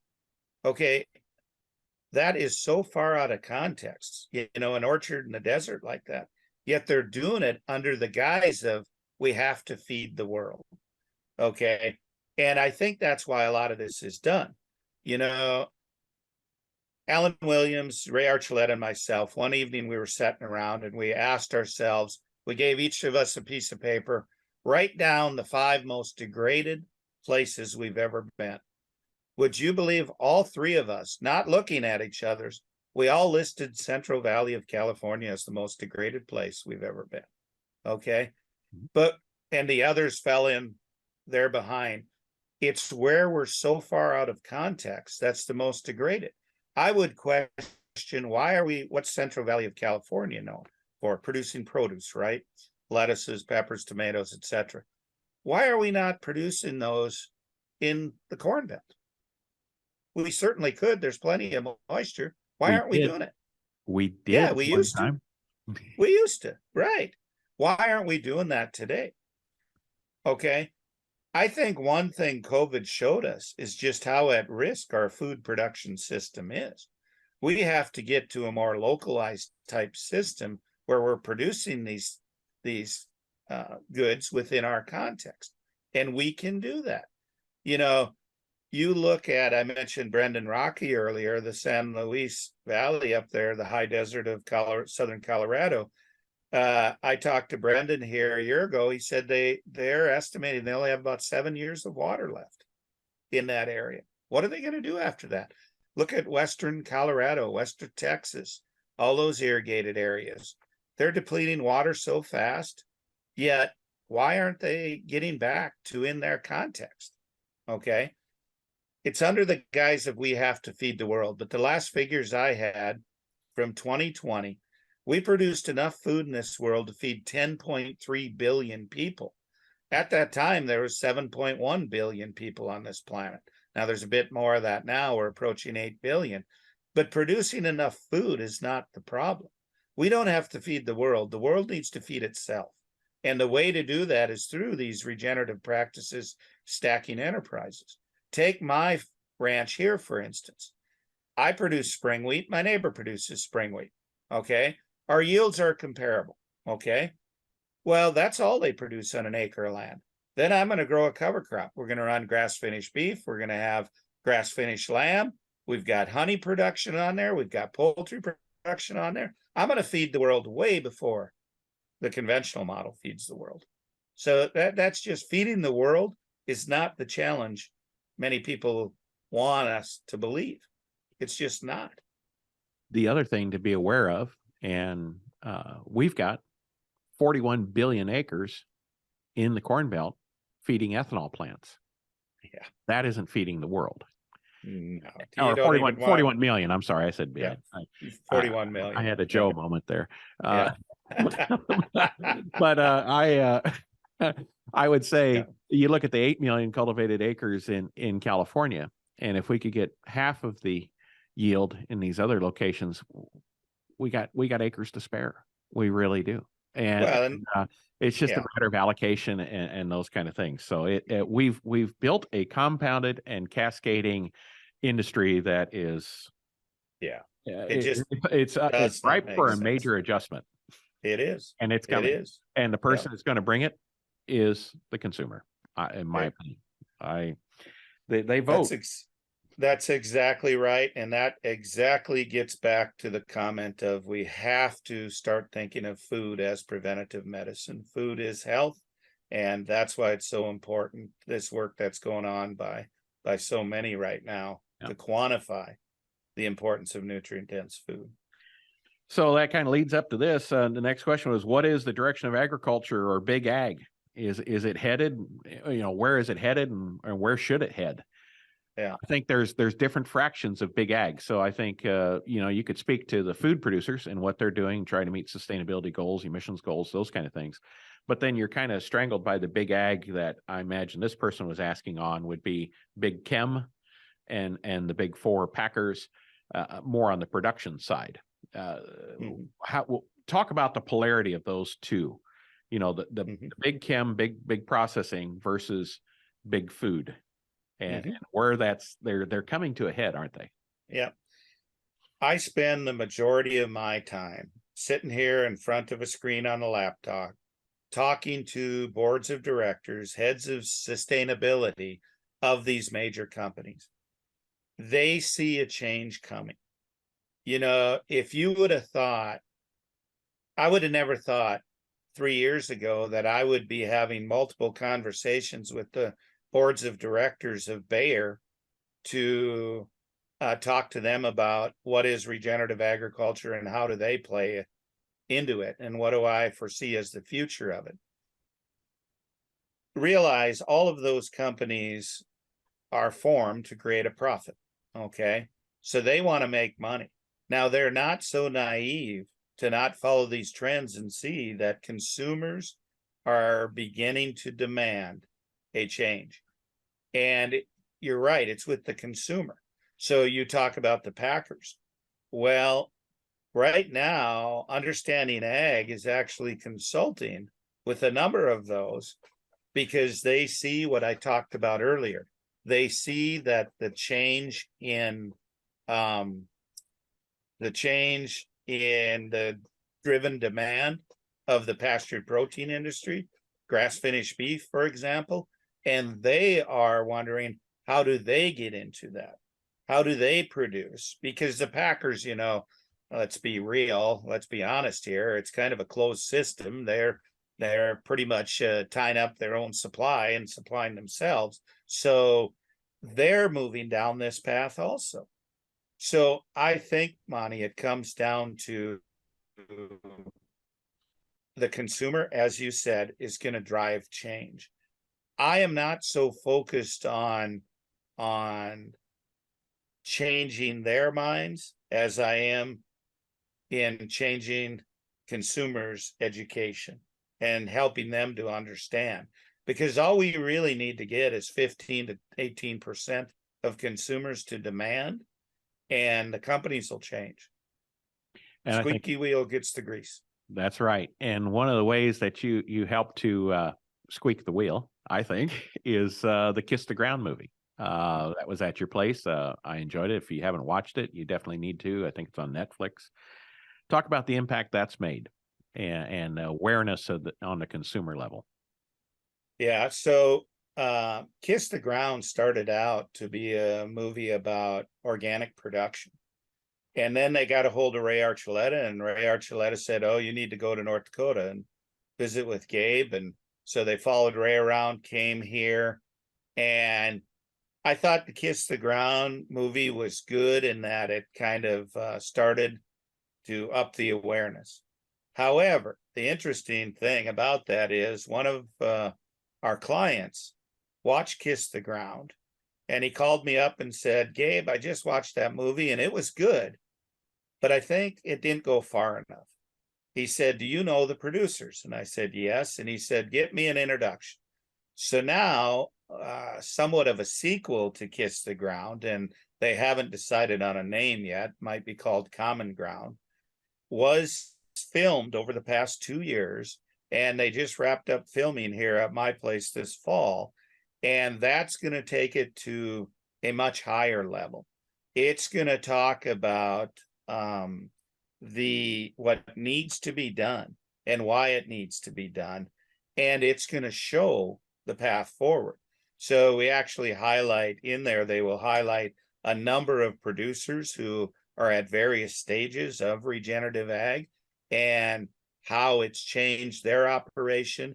And then it's going to talk in depth about the meaning to the consumer and to society. So watch for that. They actually wrapped up the filming of it, and it's being put together. It'll be released in 2023. That's awesome. Glad to hear the follow-up. Those make a huge impact. And that documentary space is dominated by a lot of the vegan movement and anti-cow movement and such. And it's back to it's the how, not the cow. And interestingly enough, Monty, we have had 8 documentaries filmed on our ranch in 2022. So you're going to be seeing a lot more, unfortunately, of my mug, but a lot more of this regenerative movement. There is real interest worldwide. 3 of those documentaries came about in that the foreign publishers of my book sent crews over to film documentaries on regenerative ag here in the United States. So that's a good thing. It is accelerating at a rapid pace, exponentially. So that's right. That is awesome. All right. So you and I love to talk big picture stuff and such, but we have a lot of farmers here on the podcast. So we got more how-to type of questions here, just how you do it on your operation. And I realize really Paul's doing this now, but you can speak for him. And if he needs to correct you, we'll get in touch with him. Okay. Right. But he says, please ask Gabe to review the general outline and strategies for managing a cattle herd. So this is really the good part is I didn't have cattle before I met you, and I purchased some cows from you to get started. So I was starting with a blank slate. I didn't have to unlearn anything, but for many cattle producers, you do things a lot different. Okay. Details such as culling, preg checks, and when to put bulls in, take them out, calving, weaning, et cetera, all that kind of stuff. I think maybe just starting a year cycle and kind of the so be it philosophy. I think that's one of the famous words I got from you when we were visiting. And he knows you've shared this before, but there's value in hearing it again. Maybe he's had some additional improvements. So kind of take it away. How you're fundamentally different than others in your cow calf, but also in your finishing process.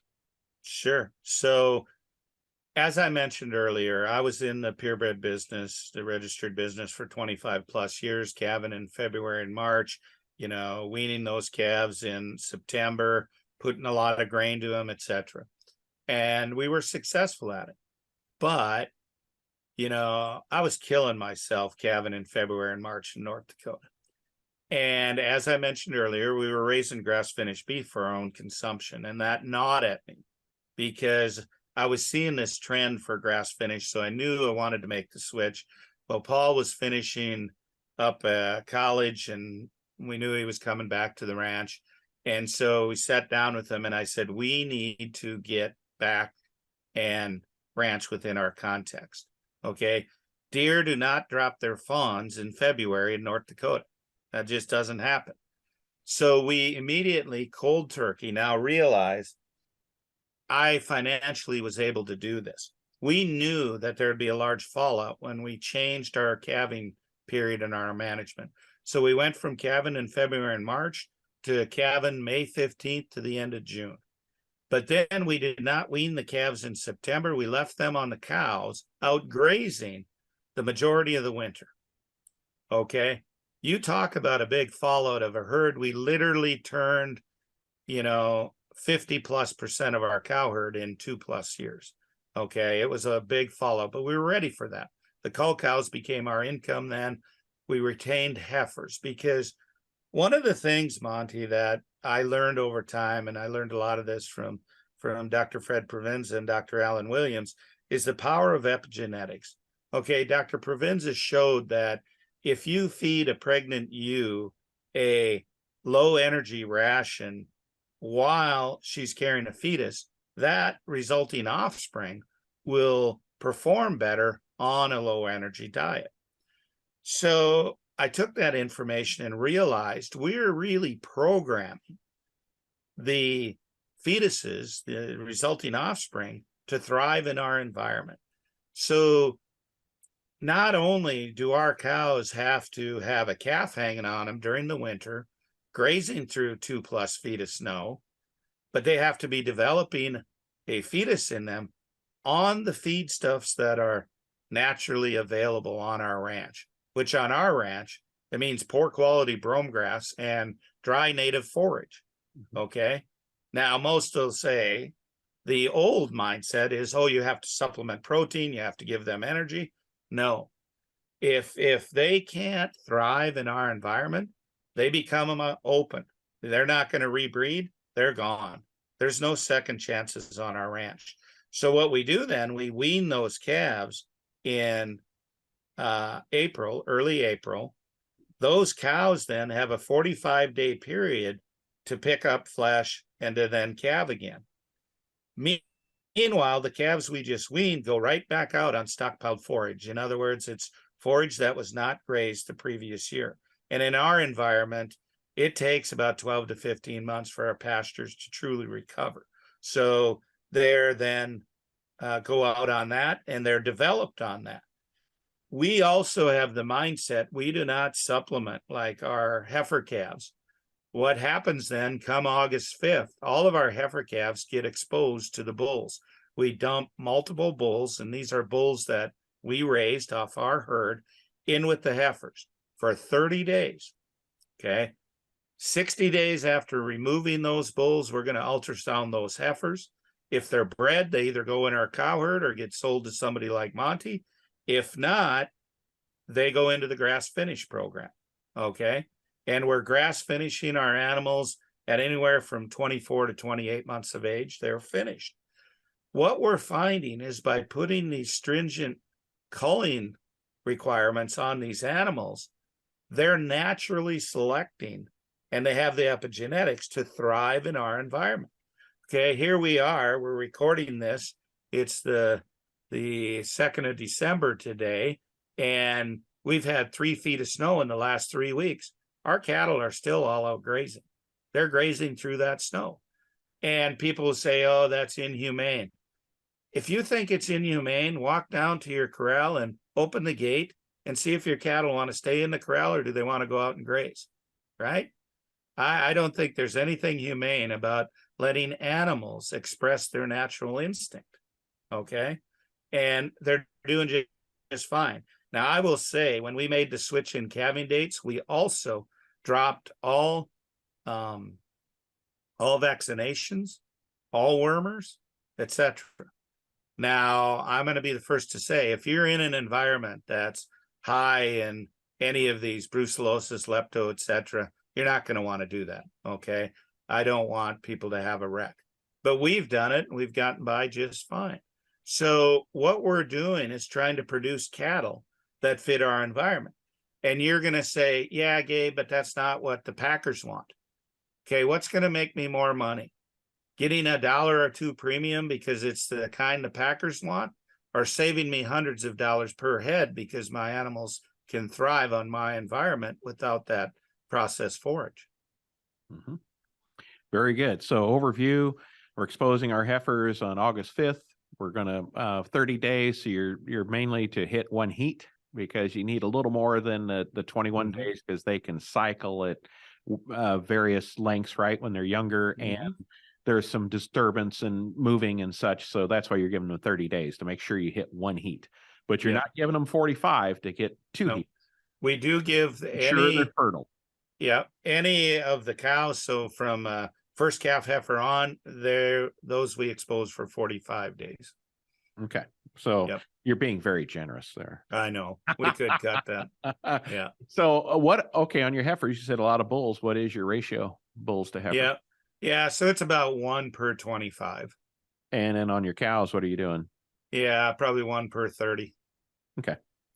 And then homegrown bulls, like you said, how are you making those bull selections? Based on, you doing any sonar work, or are you just doing based on this cow has had a bull for 8 seasons straight with no problems? How are you making those selections? Yep, good question. And so what's the hardest thing to breed into an animal? It's fertility. Okay. So what Paul does is when cows are calving, he goes out, and if it's a bull calf, if that cow is approximately 8 years old or older, means she's got longevity in our environment, running as rough as we do, and she's got a good udder, good feet and legs, good disposition, everything else, he leaves the bull intact. If not, that bull gets banded at birth. That is the only time our animals get handled, except when we're for PG and the heifers or that. They all get a tag in there. And the reason we do it at birth is we have to have a tag in there when we send the animals to kill plant, if they get finished. So we tag them at birth, they don't get handled again. Do you know how much labor that cuts down on? How much expense it cuts down on? Mm-hmm. Tremendous. So then what we do is those are left bulls. Usually he does that with 15 to 20 head every year. And come weaning time, he'll take a look at them. If there's something obvious, doesn't look like he wants it to, he'll band it then. Then those young bull calves, come August, they're not very big. We dump the older bulls out with the cows for the first cycle. Second cycle, all those young bulls go in with them, or in with the heifers the first cycle. That way they get a little taste of what it's like to breed. But when they're 2 years old, that's when they really start seeing heavy use. Right. And then back on the bull there, you're saying you make that band decision. Do you do sperm check? Semen testing? Semen testing on the bulls? No. Well, no, we have not been. And that's simply because we're running so many, we're not, because a bull should really be able to handle 50 to 75 animals in a 45-day period, And the reality is, if you do have a dud of one of those 15 yearlings, it's already too far along that for the meat quality, it's not going to come back out of it, right? So just so be it. Let him be out there, and you've got 14 others to cover, and they're going to go for bull beef. I assume you sell those grind, or do you wholesale those? Yeah, no, those will be sold as grind. They'll go into jerky sticks, etc. Okay. Yeah. Very good. And we do keep an eye on them, seeing which ones are the most aggressive breeders, etc. Yep. And then, that pretty much covers it. So you're looking at, if you have a May 15th, you pull them 45 days, you're potentially maximum nursing for 10 and a half months. You average right at 10 months, and those kind of things. And then you said those go to stockpile forage. So that's your backgrounding program, is stockpile. And then they go through the following winter again on stockpile forage. And some bale. Some bale grazing. Yeah. We do have to bale graze. We've gotten down to as few as 18 days bale grazing in a winter. But you take like this year, we have 3 feet of snow already, more snow coming next week. You do reach a point where it's just physically impossible for those cows to, especially with calf hanging on them, or those grass finishers. We don't want them to slip backwards. Right. So then we will bale graze. Then when you come off a winter with that yearling or coming to, that's when they go to your cover crops, right? Are you going to winter cover crops, then summers, or are you staying on stockpile and just going summers like August on? It all depends on what we have available. The last 3 years, extremely dry. So the cover crops, the winter biennials were slow to develop. So we went on to some stockpiled perennials from the year before. Normally, though, we'll graze those fall biennials. Then we'll graze perennial cool season, dominant pastures. Then we'll go on to some native pastures. Then we usually finish the animals late August, September, early October on these diverse warm season cover crop mixes, and they go right from there to kill. And it's amazing. Those warm season cover crop mixes are awesome at storing sugars after a frost kill, and they just love to eat that stalk. And if you get a chance to taste it yourself, it's just like eating honey. Yeah. It's amazing the power of some of these cover crops to finish an animal. So Yeah, we can get 3.5 to 4 pounds a day gain on these animals weighing 11 to 1,200 pounds on those warm season mixes, doing a minimum of once daily moves. yeah. So fertility drives everything. And as far as meat quality, you doing any selections Yeah. based on that? Yeah, so we do not do ultrasounding to select anything for meat quality, because the reason is that with these pastured proteins, what we're seeing is, and this gets off into the phytonutrient conversation, if you have these diverse mixes, these animals are going to get a wide array of these phytonutrients, and that's going to drive the nutrient makeup of their muscle, their flesh. We are consistently monitoring what we produce for omega-6/3 ratios, CLAs, etc. And we've been able to consistently produce grass-finished proteins with an omega-6 to 3 ratio of 1.3 to 1. Now, Dr. David Montgomery, in his book, What Your Food Ate, talks about that the grass-finished beef on our operation will consistently outperform wild salmon for omega-6 to 3 ratios. That's pretty astounding, because people think, oh, wild salmon, that's the pinnacle. No, it's not. We can get that in our pastured proteins also. Not only does that have to do with your soil quality, but it also has to do with your management practices. When you're causing those animals to live lean, right, through those Yep. winter months and such, that's a fasting type approach. You're changing biology of the rumen, but also the pH of their bloodstream.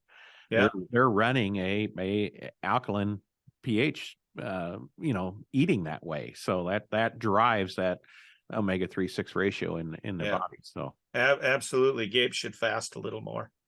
who are you talking to right now? Yeah, Gabe.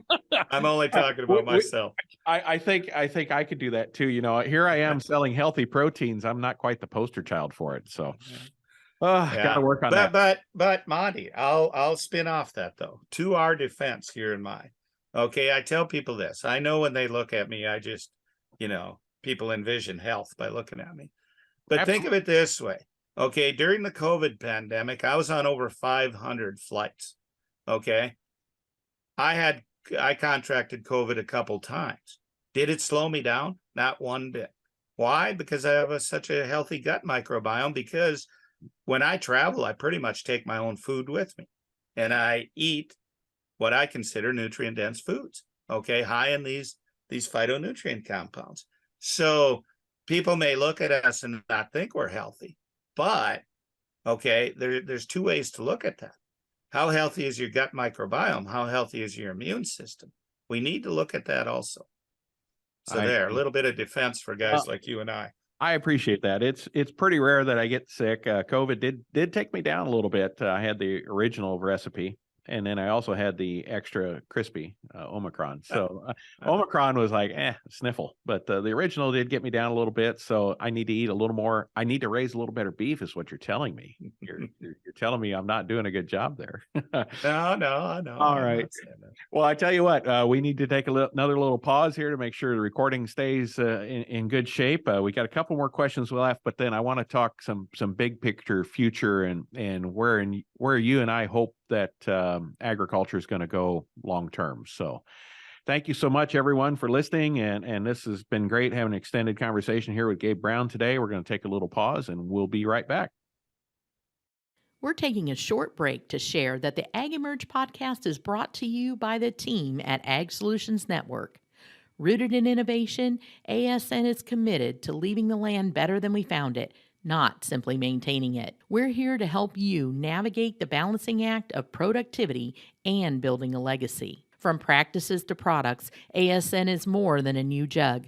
It's a new way of thinking. So don't be afraid to be different. Be afraid to be the same. Contact Ag Solutions Network today at asn.farm. And now, back to our show. Welcome back, everyone. We're now in our third segment here. Gabe, he just told me that he doesn't drink coffee at all. See, I had to go get another cup to keep up with him. So he never started that habit, so he doesn't have that problem. So I probably should have listened to that a long time ago. But Yeah, you don't want to know my habits, though, Monty.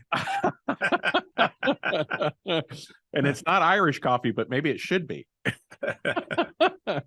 So on the break, Gabe was telling me a little bit. He says one other thing he forgot to mention is on his cow herd. He doesn't actually preg check his cow herd. He does his heifers, but not his preg check, not his cow herd. He just watches for them to become fat as ticks.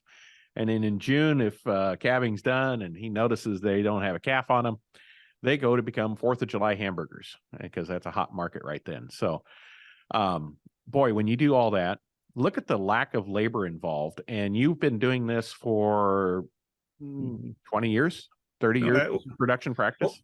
No, this production practice we started, we're probably going on 14 years or so of this.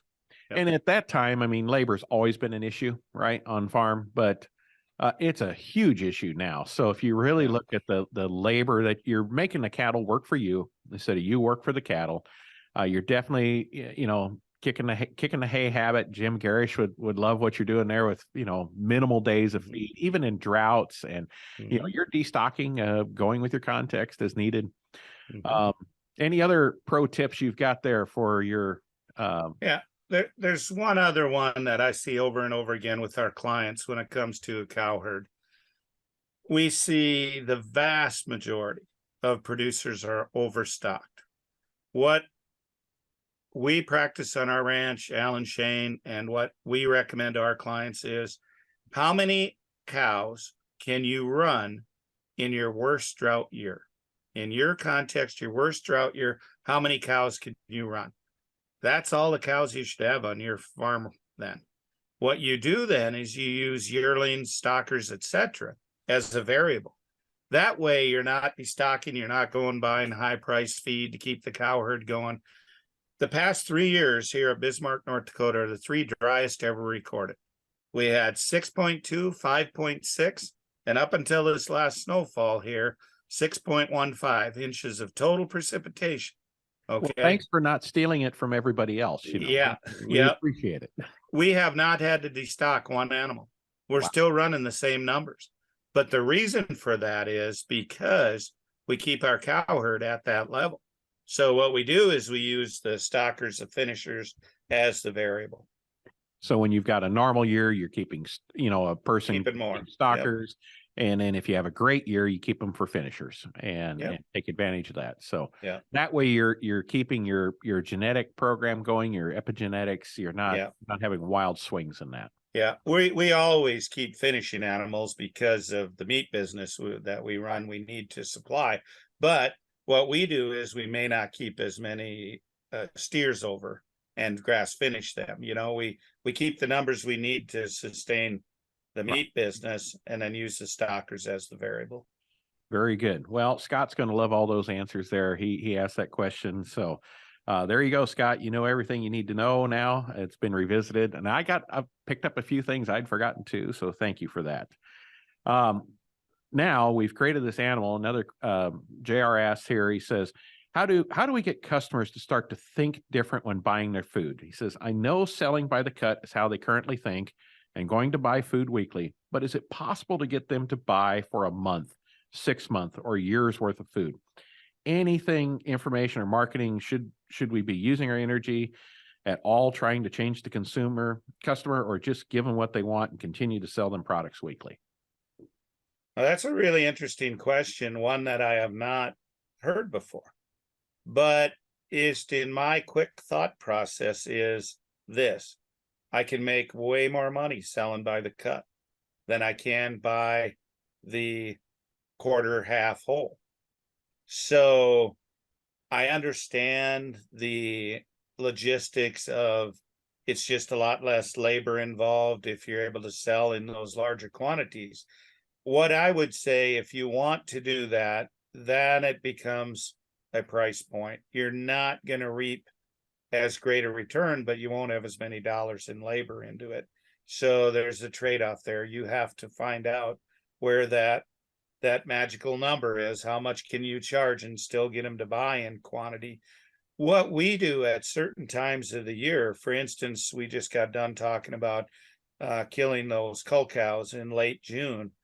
4th of July, we'll offer a discount for buying hamburger in bulk, and people have their grilling season ahead of them for the most part yet. So then they're more apt to buy in bulk in quantities. You know, you have to kind of go though by the time of the year. You know, people aren't going to buy a lot of roasts in the spring of the year because they're not going to consume a lot of roast during the summer months. So you have to look at factors like that. Yeah, same thing. Ground beefs in the winter, patties in the summer. There is a seasonality to it. And yes, even though we would like the consumer to we are addressing the consumer, right? We're giving them what they want, and to the degree that we don't, then we have to discount. So it's, are you willing to give up some margin for your convenience? You have to look at that context. What do you have for labor, freezer space, all those kind of things to make. If I may, Monty, just on this, for years, Paul sold broiler chickens, whole chickens. And he had friends in the business telling him, Paul, you need to sell parts. You've got to sell breasts, legs, thighs, etc. Okay. Well, finally he caved in and did that. Then he realized what he was really missing. So he went from selling a whole broiler for $25 to selling a pound of chicken breast for $15.99. Okay. You can't afford to pass up that kind of profit. The consumer is willing to pay for that ease of just having that breast, that leg, that thigh. You got to take advantage of that. And if people are out there doing that, you got to be careful. You got to watch, because you're not selling all the pounds in. You know, the carcass is hard to sell. You have to find a way for them. But you got to have all those factors built into your costing to make sure you're not going backwards when you do that. So yeah, but one thing on that note is you just got to be a little more creative. So what Paul's done, you have the frames left. When you take everything off, part everything out, you have what's called a chicken frame. Well, Paul's taken those, and you can add water, grind it down, extrude it, and then he sells it as pet food, finely ground pet food, for $5 a pound. I got a bunch of chicken frames that are going to become pet food, Gabe. Thank you. Absolutely. I mean, just don't feed those chicken frames to your chicken guard dogs. Oh yeah. We've gone to a lot of work to train them not to make the chicken food. Don't encourage them, right? Yeah, that's right. Okay, so I got one of our best listeners, and actually our producer here, Kim. She had some questions for you. I'm throwing. She's rolling her eyes here, like, oh, you threw me under the bus. But she says, what do you see as some of the biggest barriers to mass regen ag principles adoption? You know, how do you overcome these barriers? Yeah, leave it to Kim to ask the hard questions. So yeah, that's how she. Yeah. Great question, Kim. And here's what it's come down to. The main barriers to adoption are, number one, farmers and ranchers cannot implement what they do not know. It's a lack of education. Now, as Monty, you pointed out early in this broadcast, the last 2 to 3 years, that's really ratcheted up, thanks in large part to podcasts such as yours, educational opportunities that you're giving people. That should not be an issue anymore. People should be able to get educated. The information's out there. A big one, though, is peer pressure. As Monty knows, as I know, we're the odd duck. We're the one who they're talking about. If Gabe Brown were to walk into the local coffee shop, it would fall silent because I'm a big part of their conversation. I relish that. I look at that as a challenge. What can I get them to think about next? But some people cannot handle that peer pressure. So in starting out, what we do with our client, every client has a different aversion to risk. Every person has a different aversion to risk. What will allow you to sleep at night is what I always ask. For some people, they'll try it because what we do with our clients, if they're a bit unsure, Okay, what will allow you to sleep at night? Is it a 5-acre field? Is it a quarter? What is it? Those people who have that aversion to risk, they're going to try 5 acres over the hill where none of the neighbors will see. I had a client, 8,000 acres of covers the first year. He just believed in it. It made sense. He was going to do it. You have to find that spot that'll allow you to sleep at night. One of the big drivers, though, that's really inhibiting the adoption of regenerative ag is our current farm program, specifically revenue insurance. Okay. Because the vast majority, and I do not know the exact figure, but I'd be willing to bet it's 90% or close to it of farmers, ranchers have to borrow operating capital every spring. Well, their lender is going to tell them, hey, you need to take part in the current program in order to have that revenue insurance. And then revenue insurance, when you look at it, is the most ridiculous program you can imagine, because we're able to prove out our yields, but then the price is based on last year's overall production across the US and the price of last year. Well, what does that do? That just drives greater and greater production. It's an absolutely stupid program that is really antagonistic to these regenerative principles. And that's one of the reasons that my partners and I refuse to take any government subsidies, any programs. We don't take part in any of them because we want to show people that that's not necessary to be profitable. Now, that doesn't mean that you can't take part in those programs. And I want to be very honest, I did take part in them for years, but I haven't for a long time now. And I tell you what, I don't miss walking into those offices one iota, don't miss it. Yeah.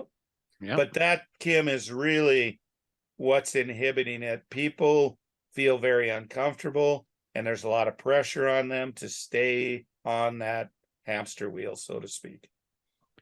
So, 3 things you said: knowledge, fear, and the farm programs. Yep. I would say the knowledge is there. It's motivating people to find it. Yep. Right? To make Agreed. a change, being willing to be open to a change. And then the fear factor, there's certain people that just aren't going to do it because they're scared and it's different and that kind of thing. But you can do something, take a small step. And the farm program is something you have to work with. There are some nuances when you're planting cover crops to graze that just looks a little weird in the FSA office trying to figure those things out, but it can be done. And you just face it, you're going to miss out on a CFAP program. You're going to miss out on some handout that comes along. But are we farming for handouts? I mean, what, let's farm for the right thing. I think we both agree on that. Well, and Monty, I contend just because you can doesn't mean you should. Okay. I'm 62 years old. I could qualify for those, but for crying out loud, we got $30 trillion deficit in this country. $30 trillion. Why should I saddle my children and grandchildren with more debt because I can get free money? And it's not free. Some taxpayer is paying for that. Just because you could doesn't mean you should. But that's for each person to decide. That's not for me to judge.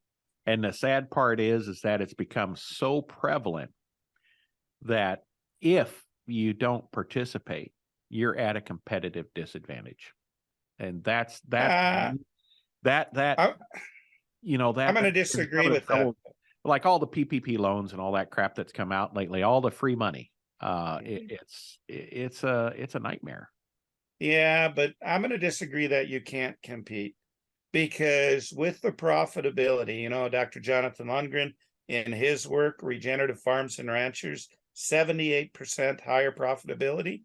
Okay. And I know a number of those did not take part in the program. Okay. So I'm going to disagree that we can compete. Now, on the free money deal, yes, you're turning down a lot. But I tell you what, I can rest easy knowing I haven't burdened my children and grandchildren. At least I did my part. Right. I just wish they didn't exist. That'd make it really simple, right? It would. It would. So Yeah, nothing's free. Now, Kim cheated. She put on here for Monte, but I think you're going to have to answer it too. What's been the hardest regen principle for you to adopt and why? Okay, so in the Corn Belt, most people think livestock integration. That required the most work and the most learning and those kind of things, but I wouldn't say that's been the most hardest to accomplish in my area. The hardest thing for me to accomplish in our area has been diversity because of the markets that we have. And on 2,500 acres, having markets for alternatives other than corn and soybeans is difficult. The other thing I've had difficult with in diversity is because we are in corn and soybeans, having diversity of winter cover crops that work well over season. I can't get peas, vetch, any Sierra rye is unfortunately been my boring thing. We just keep trying more and more. We try planting shorter season corns, that kind of thing to get it to go. Aerial seeding, interseeding, big yield environments. We can't get it established in crop. We've just really struggled to get high diversity cover crops involved. And we've also struggled to get high diversity cash crops because of lack of really looking for or developing a market on my part. So I would say that's the thing the principle I've struggled with the most is that. What's been the principle you've struggled with the most? And that's one that I hear the most, Monte, is lack of markets. And I'll tell you this story. So Understanding Ag, we did a webinar on just that, on thinking outside the box, developing ulterior markets. And I had a young guy call me the day after that webinar. And he said he started at 8 a.m. He started on the phone to find a market for some barley. And he said, Gabe, I quit counting at 50, how many calls I made. But do you know, by the end of the day, I had 3 specialty markets found that were willing to consider buying my barley. And he said that right there amounted to over $100,000 difference in my bottom line. Farmers and ranchers are very good at producing, but they're bullcrap marketers. Okay, they just are. And you know what? The greatest return in agriculture always has been, always will be marketing. People make excuses for marketing, but really they just don't want to do that. They want to haul it to the local terminal. They want to haul their livestock to the auction barn. That's their idea of marketing. I tell you what, there's a lot of money to be made. And the other thing gets back to what I talked about earlier. Why do I want to produce something that everybody else and their mother is producing? I want to produce things that I can really generate a profit from. And it's out, you can do that. The thing about the I-states, you may think you only have a market for corn and beans, but I tell you what, there's a lot of other markets. There's a lot of livestock in that area that would pay a premium for grains that are higher in protein. There are microbreweries, jumping up everywhere. There's these small flour mills. There's a myriad of opportunity to grow and market other things. I'll share with you some things we are doing with what we have. We're 100% non-GMO. So we do pick up the non-GMO soybean market for export. We do pick up the corn market for export and those kind of things. Also, half of our corn is food grade corn, which is actually milled and sent to Italy. So we are doing those things. I'm trying with the corn and soybeans that I do have, trying to get the highest value I can. I did grow some OP corn this year, blue, red, and yellow. And some of that's going for brewing, some of that's going for milling and those kind of things, and direct marketing, that kind of thing. I'm really interested in, like I said, I haven't spent the time, and I need to, but the buckwheat opportunities I think are there. Oats are certainly there, and some other kinds of things. It's just, we've found, like you said, we're great at growing things and we suck at selling things, but the money is in the selling, not in the growing. So, grow a little less and spend a little more time on marketing and you'll be ahead. Absolutely. You didn't answer the question, Gabe. You were hammering on me. You caught that. Right? Yeah. So what's been the hardest regen principle for you to adopt? Yeah, and one of them, why? Yeah. Jim And isn't good with just a simple answer. yeah. So in my context, my environment, our average last killing frost is mid-May, and our average first killing frost is by mid-September. So that short 110-day window is what many consider the growing season. So the biggest challenge for me has been that living root as long as possible. I talked to you earlier about how develop this barley variety that will overwinter. Things like that to give me more diversity, just like your challenge, which, by the way, Monty, I'll bet you I can get hairy vetch to overwinter on your place. It's the variety. We got to go with the northern source. But and I think that's peas are the same problem too. The peas are not being Yeah. planted correctly. They're planting them too late in the season for the seed to be viable. But anyway, go ahead. Yeah. But that having a living root as long as possible has been the biggest challenge in my environment. So, final question from Kim. She's got the good ones. What has been the biggest unforeseen benefit of adopting this regen system that surprised you the most? My love life. Did you get All that? right. All right. So, well, the fact of the matter is, when you're profitable, you take the stress out of the marriage. well, now there was an answer we weren't expecting. There you go, Kim. How's that one? I want confirmation from Shelly on that one. Okay. She'd just roll her eyes. We need to have her on her own podcast to get the real truth behind things here. Yeah, good luck with that. No, but actually, I'm serious when I say lack of stress. Being as young as Shelly and I were when we went through those years with the young family, and our daughter had some health issues, the stress on the family was really a lot. And just now, money in the bank, farming with cash, not having to borrow money, boy, the family is much, much happier. Not that money can buy happiness, but just the relief of stress, seriously. But it does allow you to say that so be it.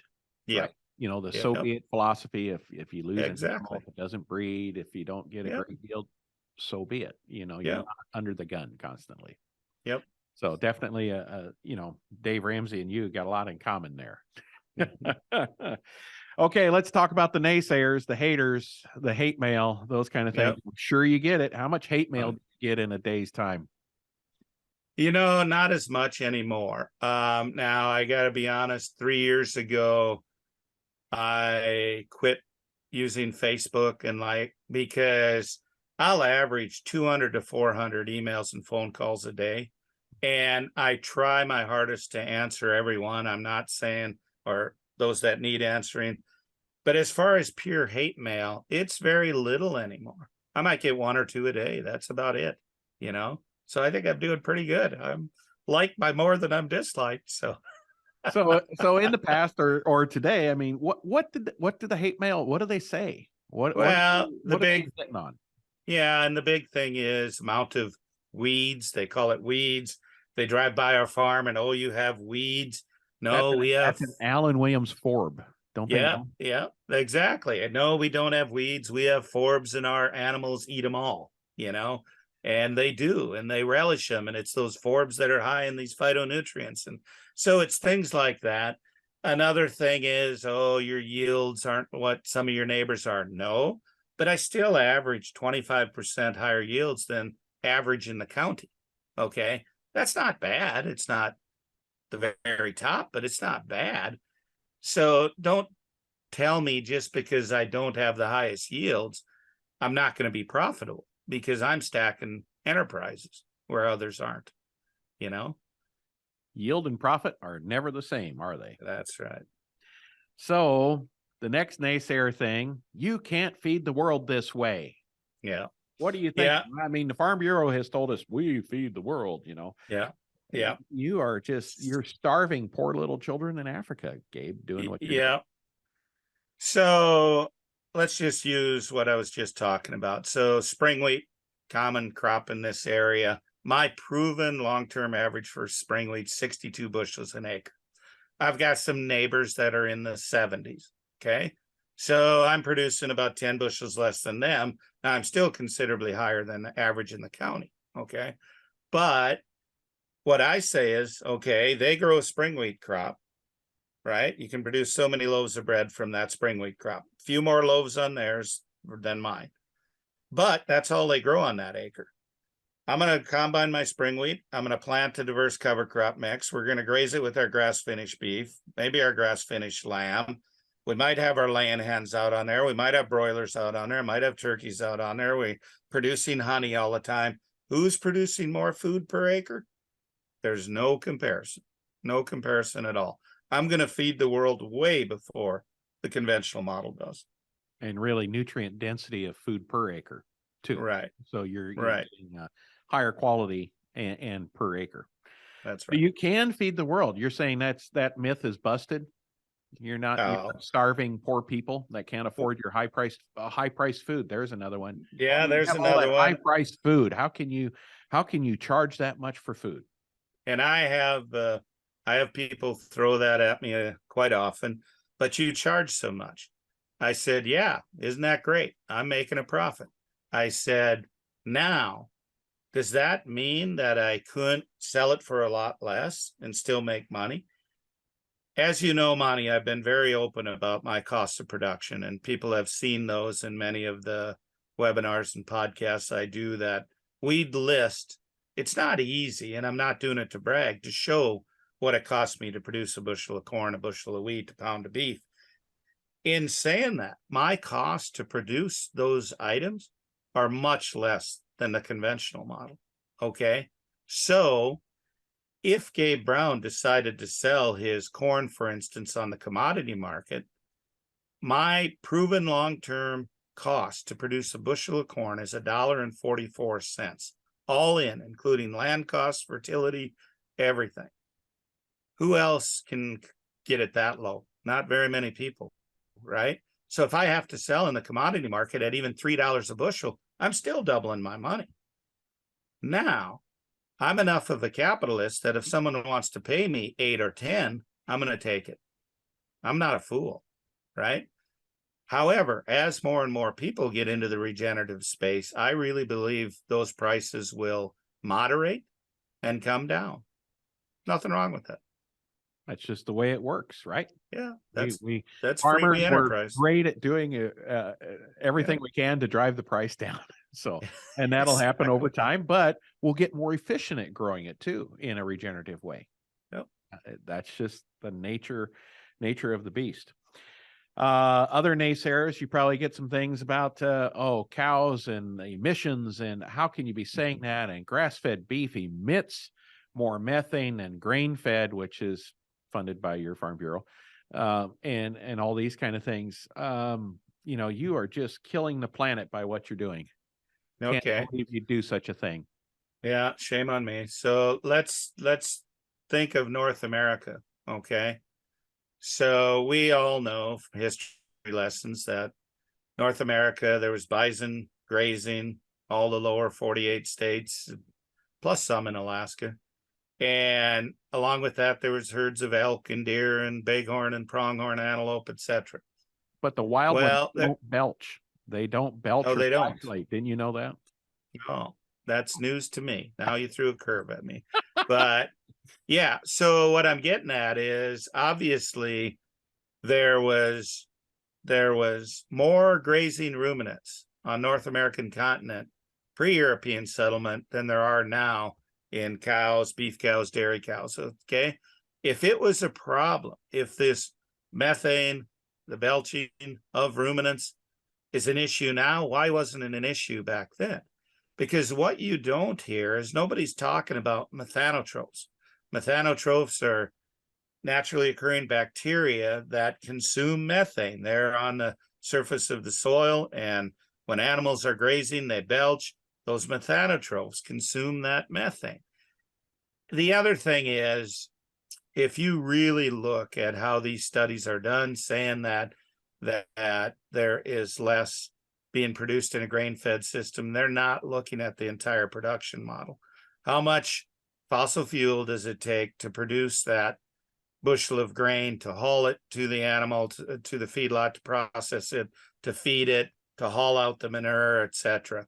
It's not looking at the whole system. There's no comparison. The other thing we always hear is, well, if we go to this type of system, it's going to tie up too many acres of land.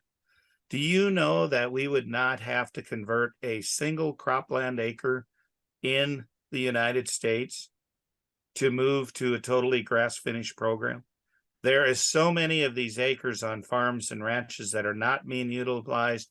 There's CRP acres, which don't even get me started on that program, that are just being wasted. Or just on pasture ground where we're not doing managed grazing. Exactly. And that we could double stocking rates. Oh, exactly. We could do a much better job. We could heal the deserts of the Southwest, get them back to the vast grasslands they once were, if we put animals back out on the land and manage them appropriately.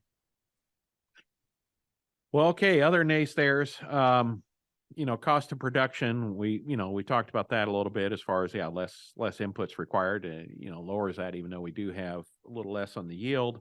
That does balance out. What are some of the other, the effects of, we talked about the methane and those kind of things, and how cattle actually sequester carbon. What are other naysayers that you hear a lot, Gabe? Well, the naysayer, that we're hearing lately, carbon is everybody's darling. And, it's not true that adaptive grazing will sequester more carbon. Okay.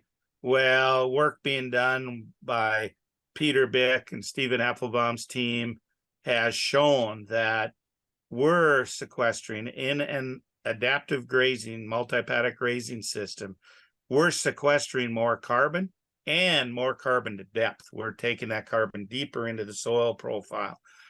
That is one that on nearly daily I have to, and the team has to answer to, because as farmers are being enticed to sign up for these carbon programs, their management's going to come into play, and it's going to be important that they use these regenerative practices if they do take part in such a program. So I've got a naysayer one for you, me personally.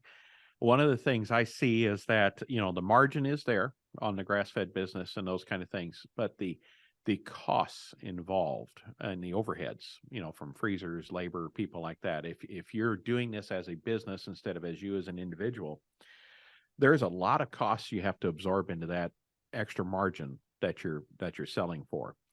Where in my area, or probably for most people, it's pretty hard to sell the animals into a wholesale type of chain, or what I mean, the auction barn. Mm-hmm. So, really the direct marketing business is becoming rather than it being standalone, where I'd go be like 1,000 Hills or some other, national marketing program, go and buy an animal, process it, and direct market it myself. I'm taking the profitability hit, with our higher land costs and that kind of thing, to do it for soil health improvement. The margin that this company is making is having to supplement the profitability shortcomings we have on here. They can't be standalone. It's been very tough for us to have a standalone business to do the health. So how are we approaching this wrong? How are we maybe thinking this wrong? But it is frustrating that we can't have an animal enterprise without the direct marketing component, because the direct marketing has to supplement the versus being two separate enterprises. Yeah, and in your case, I think it comes down to that farm program and the inflated rate of land values. Right. Those land value. Yep. Adds to the cost of the land. Yeah. I just listened to there's a large auction company that has a radio program every week. And they said here in North Dakota, in the past 12 months, agricultural land prices, 50 to 100% increase in 1 year. In 1 year. Okay. And that's driven in large part by the large payouts that farmers have received, in these past 2 years. I would Yeah. say locally, we've increased probably 25% in the last 12 to 18 months. Yeah. Isn't that just crazy? So getting back to your question there is, I would question then if that's the right context for your environment. Mhm. Yes, you can advance soil health significantly by integrating animals, but is it the right animals, and what type of scale do you need? My You know? thoughts are is I need to get rid of the cow herd. I need to go to finishers. I need to bring them in and have, no overwintering costs. Yep. And those kind of things, and really hammer down on that. But And I would say, Monty, that makes perfect sense, because you're producing way too high a quality forage to be running a cow herd. correct. You just And- are. And we don't have the pasture land to run the Exactly. cow herd on. So Yeah. it's, Exactly. it needs to be the finishers and go from there. Yep. But I think that's one thing that really needs to be looked at is, there's a lot of extra effort, work, talent, and skill and people and assets involved in that direct marketing business that is really required in order to make the overall holistic version work. But Mhm. most people aren't willing to go to that extra step. And like you said, the livestock integration is critical. It makes such a difference. We've seen Yeah. tremendous turnarounds in our soil because of it. But Yeah. I also need to cost adjust the gains that we're getting in subsequent years after a couple of regen years of cattle back against that enterprise, right? Correct. You So, are correct. you got to look at a long-term horizon on those kind of things. Okay, heck with the naysayers. We don't want to listen to them anyway. Look, let's talk about the future. Well, before we get there, one of the things, and I've listened to you several times, and you've only shared it maybe once or twice. And for me as a farmer, it was really important. And I think more farmers need to hear this too. Your story about how you and Shelly decided to work out your trusts and inheritance between Paul and your daughter, and how even isn't fair, and fair isn't even. Share that, and I think there's a lot of wisdom there. And for all the farmers that are listening here, I want you to pay attention to this, because I think too often we hit the easy button that if we have, let's say, 3 kids and one's operating and 2 are in town, we just divide it in third, and you've just killed your legacy. And it's especially maybe the farmers' wives need to hear this too, because they'd be more inclined to be on the even is fair approach. But I've set it up there a little bit, but I want you to dive into what you and Shelly and the kids all talked about and how that worked out. Sure. And it goes back to our own situation. So my wife, Shelly, has 2 sisters. There was 3 girls, 3 daughters in the family. Well, when we were in college, married, my in-laws called us and asked us if we'd be interested in moving back to the farm when we finished college and taking over. My wife was not too excited about it. I was extremely excited about it. It's something I always dreamt of. So we did that. We moved back to the farm in 1983. And for 8 years, we assumed that because they had invited us back, that we would have the opportunity to purchase the farm from them when they retired. Well, what happened was, I had an off-farm job, Shelly did, plus I was running all the livestock on the farm, the beef cattle, and then I was helping every spare hour. I was working free for my in-laws just to help them out and to learn. They were teaching me. Well, this went on for about 6 years. I started renting a little land on my own, farming on my own. Then all of a sudden, one day, my in-laws had called the 3 daughters in, and the son-in-laws weren't invited, and said, okay, here's what we're going to do. We're going to sell each daughter a third of the farm. Okay. Now, to their credit, they did allow Shelly and I to buy the home place, which we were living in a trailer house on the place at the time. Well, that totally came out of the blue. We were not expecting that. And quite frankly, it was a bit devastating to us, because they had never given any indication that they were going to do that. So what could we say? Okay. So we were to buy from them the home place. The sister-in-laws, the rent that I was giving them made their payments plus some. So in other words, we ended up buying the whole farm, but only having ownership of a third. Well, because of that, we have two children. Paul has an older sister, Kelly, and Kelly is not interested in farming. She's married, has children, and lives in Fargo. They got a life of their own.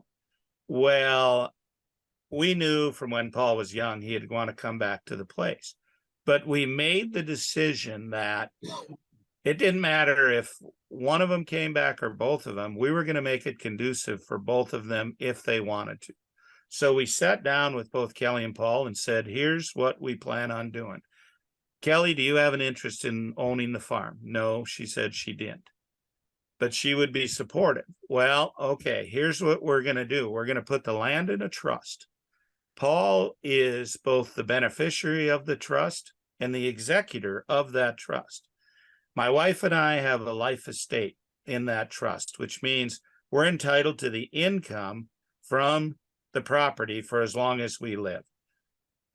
And then when we pass, the entire farm ranch becomes Paul's. What we did for our daughter is she gets our life insurance, any of our other assets, and we have some other investment assets, that's hers. Okay. And as I mentioned earlier in the broadcast, we're building a house. That house, it's not on the farm. It will be hers. Okay. Is it equal? No. The ranch is worth much, much more than our investments in that. But is it fair? Absolutely, because Paul spent all his adult life working on this farm or ranch. Plus, we wanted him to know from the minute he moved back to the ranch out of college that this would be his. And that's what he was working for. Now, because of, understanding ag and our investments we do not take any income off the ranch. We have transferred all that, so it's Paul's. But that's an option that we're fortunate enough that we're in the financial situation where we don't need that income. But if we did, Paul would be paying us rent. But then he'd know that he'd have the land once we pass. So when you divide it up, typical people would divide it up, 50-50. Now you've almost, you've really challenged the farmer because they require that asset base, to farm, right? And you got to have those acres and in your situation where all of a sudden you go from no rent to have to rent half your ground from your sister, that makes it very challenging for that farming enterprise to continue on. And it does. That by doing what you did, you're assuring that the farming enterprise, it just so happens to be Paul. Now, if your daughter wanted to do it, you would have done the same thing, or you same thing. It doesn't matter there. The other thing is you mentioned there, it was out of the blue that the meeting came in with the three daughters, where you guys been talking about this, I think you said, since Paul was in college. Yeah, we actually started talking about it when Paul was in high school. We were pretty sure he was going to be a rancher. That's all he ever knew. That's all he wanted to do. Paul begged me not to make him go to college because he said, Dad, they're just going to teach me the wrong stuff anyway, but he needed to get away from home for a while. And so looking back, I wish I would have had him do internships on regenerative or holistic farms and ranches instead of going to college. He got 3 college degrees, graduated with honors, but I can't say he's used a lot of that information here on our farm or ranch. But it's a good experience to get away. But you have to start when they're young. Interestingly enough, Monty. So Paul, growing up, farm kid, very active in FFA. There was about 50 kids in the local FFA chapter when Paul was in high school. Today, he is the only one that's actively farming and ranching. And I put that directly on the parents. They did not make it conducive. Now, a child can do what they want, But you can't tell me that some of those 50 wouldn't have wanted to farm and ranch. See, those parents did not make it conducive. I remember when Paul was 10 years old, he had his own hog enterprise, and I made him pay for everything. He learned business. You have to make it conducive to them so that they can realize there is a real opportunity in farming and ranching. And I think the two takeaways here for everybody listening: communication, right? You got to have it early and often, and starting with him when he was in high school, that's a big deal. And you're prepping them and helping them think like an owner, not just a farm hand. There's too many people I see today that dad dies and you have a 60-year-old farmhand that doesn't know how to make decisions or keep the legacy going. So have the communication. The second thing is remember, fair and even are not the same and are rarely ever the same, unless you would have two kids that had zero interest in farming. Realize when Paul graduated college and came back, it wasn't like I had a pile of money in the bank back then. We were still making some payments, doing some things. So Paul helped build this operation. I give Paul all the credit, 100% for the direct marketing part of the business. But we set that up. When Paul wanted to start a direct marketing business, we gave him our blessing, and we gave him $10,000 to start it with. But that was 40% ownership in the business. We purposely gave him 60% so he would be the decision maker. Because I think as parents, part of our responsibility is to teach our children how to be fiscally responsible. So Paul was running a business from right out of college that he could not borrow money. That's a stipulation I put on. He had to grow with his profits. So he took those profits and built it into the Nourished by Nature business it is today. Fantastic. I think that was a great lesson. And everybody listening, guess what? You're going to die. And you need to have a plan for what that is. We have multi-generational farms. And if you want them to stay that way, you need to have a plan to do it and do it right, and be teaching along the way, not just all the surprise you're dead. Oh, you inherited it. You have to know what to do with it. So real key. Great job mentoring there. And it's going to be fun to see what your next generation comes up with. That's right. I got to tell a quick story here, Monty. So I have a good friend near my age who he's the child who came back to the ranch. Okay. Spent 25 plus years on the ranch working with his parents, building the operation. One day, dad walks outside, falls down, hits his head, kills him. Okay. Now he's fighting his siblings for that ranch, and it's going to end up where he has to buy them out. Shame on the parents for not having that communication that you talked about.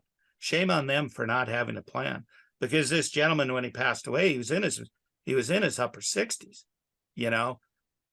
That's just wrong. That's so wrong. That's not fair to anybody. Needs to be addressed much earlier. I agree. Well, let's wrap up here with the future and where you see things going. I think we can have a lot of fun here. AgEmerge, I started this because after I had met you and realized that, man, there's a new way to farm and it needs to happen. And then I was doing some angel investing in a lot of ag tech companies. And I'm like, boy, there's a lot of emerging technology here that is addressing the conventional market, but it's not focusing on regenerative. And what if ag technology companies would focus on changing how agriculture is done instead of just making conventional a little bit better? And that's what AgEmerge was like. I don't know how this is going to happen. Let's just throw everybody together in a conference, in a podcast, in a community to learn from each other and figure out how this is all going to happen. What do you see, Gabe, emerging technologies and their impact on regenerative ag and getting ag technology companies to focus on regenerative? And I think it's becoming a thing. Yeah. Well, first, Monty, hats off to you. I'm glad I had the foresight to tell you that you were going to take this and run with it. And now here you are 100 episodes later and making a real difference. You truly are. And the near future, I think technologies are going to develop. We're going to know more 5 years from now, multiples more than we've learned the past 20, 30, 40, 50 years. It's happening extremely rapidly. The most exciting to me is what we had mentioned, the work of Dr. Van Vliet, Provenza, and Kronberg, what they're doing with phytonutrient compounds and how you truly need healthy soils to produce food that has the ability to feed our gut microbiome and keep us healthy. I think that is going to be key to farm and ranch profitability and the ability of farmers and ranchers to earn what their goods are truly worth. Okay. I look at that as one. Another one I see on the horizon is I think farmers and ranchers are going to be in the driver's seat for driving ecological health. And by that, I mean, we do so many other things as farmers and ranchers: clean air, clean water, quantity of water that can be infiltrated, flood mitigation, keeping nutrients on our landscape, biodiversity, which is just huge. I mentioned that I was just over in the UK. One of the things that struck us over there was the lack of insects. I mean, you just don't see many insects. They've lost their insect biodiversity. Well, as any of us know, if we lose insect biodiversity, the world ceases to function. We can't pollinate our crops, and, there's not the predators to take care of the pests, et cetera, et cetera. Well, I think farmers are going to be paid for that. As a matter of fact, Understanding Ag was hired by the British government to help them in designing their next farm program.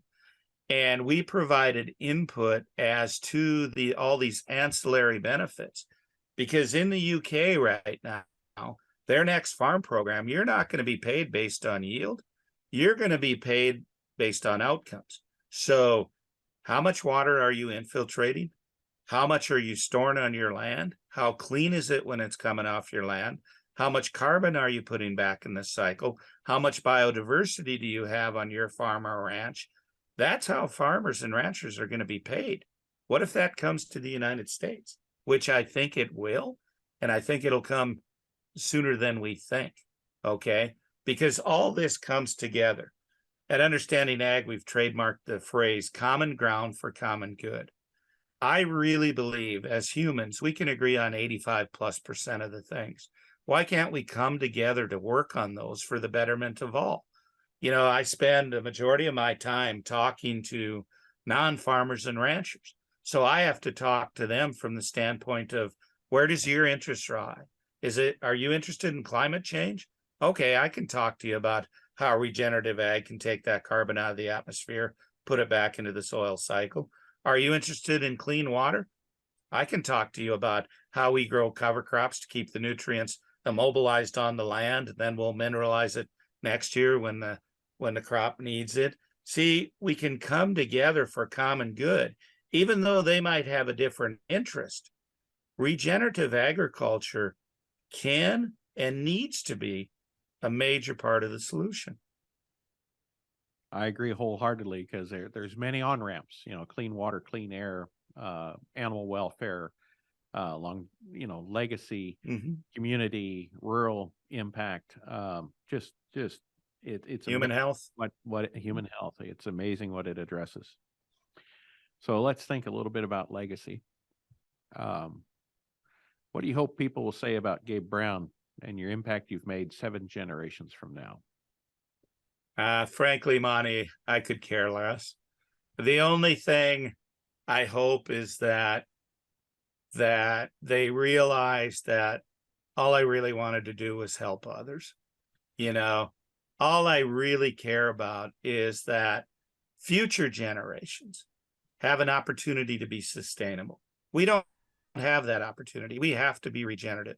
I just hope that we're able to move the needle and future generations then can make a living off the land like I'm doing today.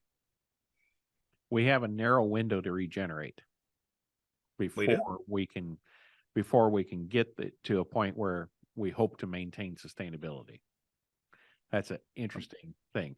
And I know you don't care what people say, but you certainly do care about what people are able to do in the future, right? Yeah, that's absolutely. the main reason why you're doing what you do. Absolutely. Well, the biggest thing is we can't change the way we farm until we change the way we think. And I hope you listening today have heard that Gabe had to change his thinking to change his farming. And now he's doing everything he can, full court press, whether it's through farmers or governments or through groups, films, documentaries, everything. You've got the skinny pedal smashed to the floor as hard as you can, helping people change the way they think so that they change the way they farm for generations to come. And I appreciate getting to know you over these years, and I appreciate the mission that you and your entire team are on, and everything that you've done. You've done some amazing things for agriculture that are going to have some really lasting changes. So, Gabe, I can't thank you enough. Thank you for what you've done for me as an individual, a farmer, a consultant with other farmers out there, and helping to change the ag paradigm. You're a true leader, and we can't thank you enough. Well, thank you, Monty, and thanks to you and Robin and Kim and all you're doing. Regenerative ag is a community. And like we talked about earlier, it's a community that it's a real joy to be a part of. And we're all in this together, and we're all just trying to do our own part. So thanks for all you've done and are doing. All right. Well, thank you, everyone, for listening today. I hope you've taken away some new things from Gabe. I hope he's challenged your thinking. I hope you take some of the things that he's talking about, from production to the future, to even how to set up your legacy with your family farm, and do something with it. Don't just listen and be idle. Get to work, do the right thing, do the next right thing, and don't be afraid to do it. So thanks again, Gabe. You have a wonderful day, and we appreciate everything that you're doing for agriculture. Thank you, Mom. Take care.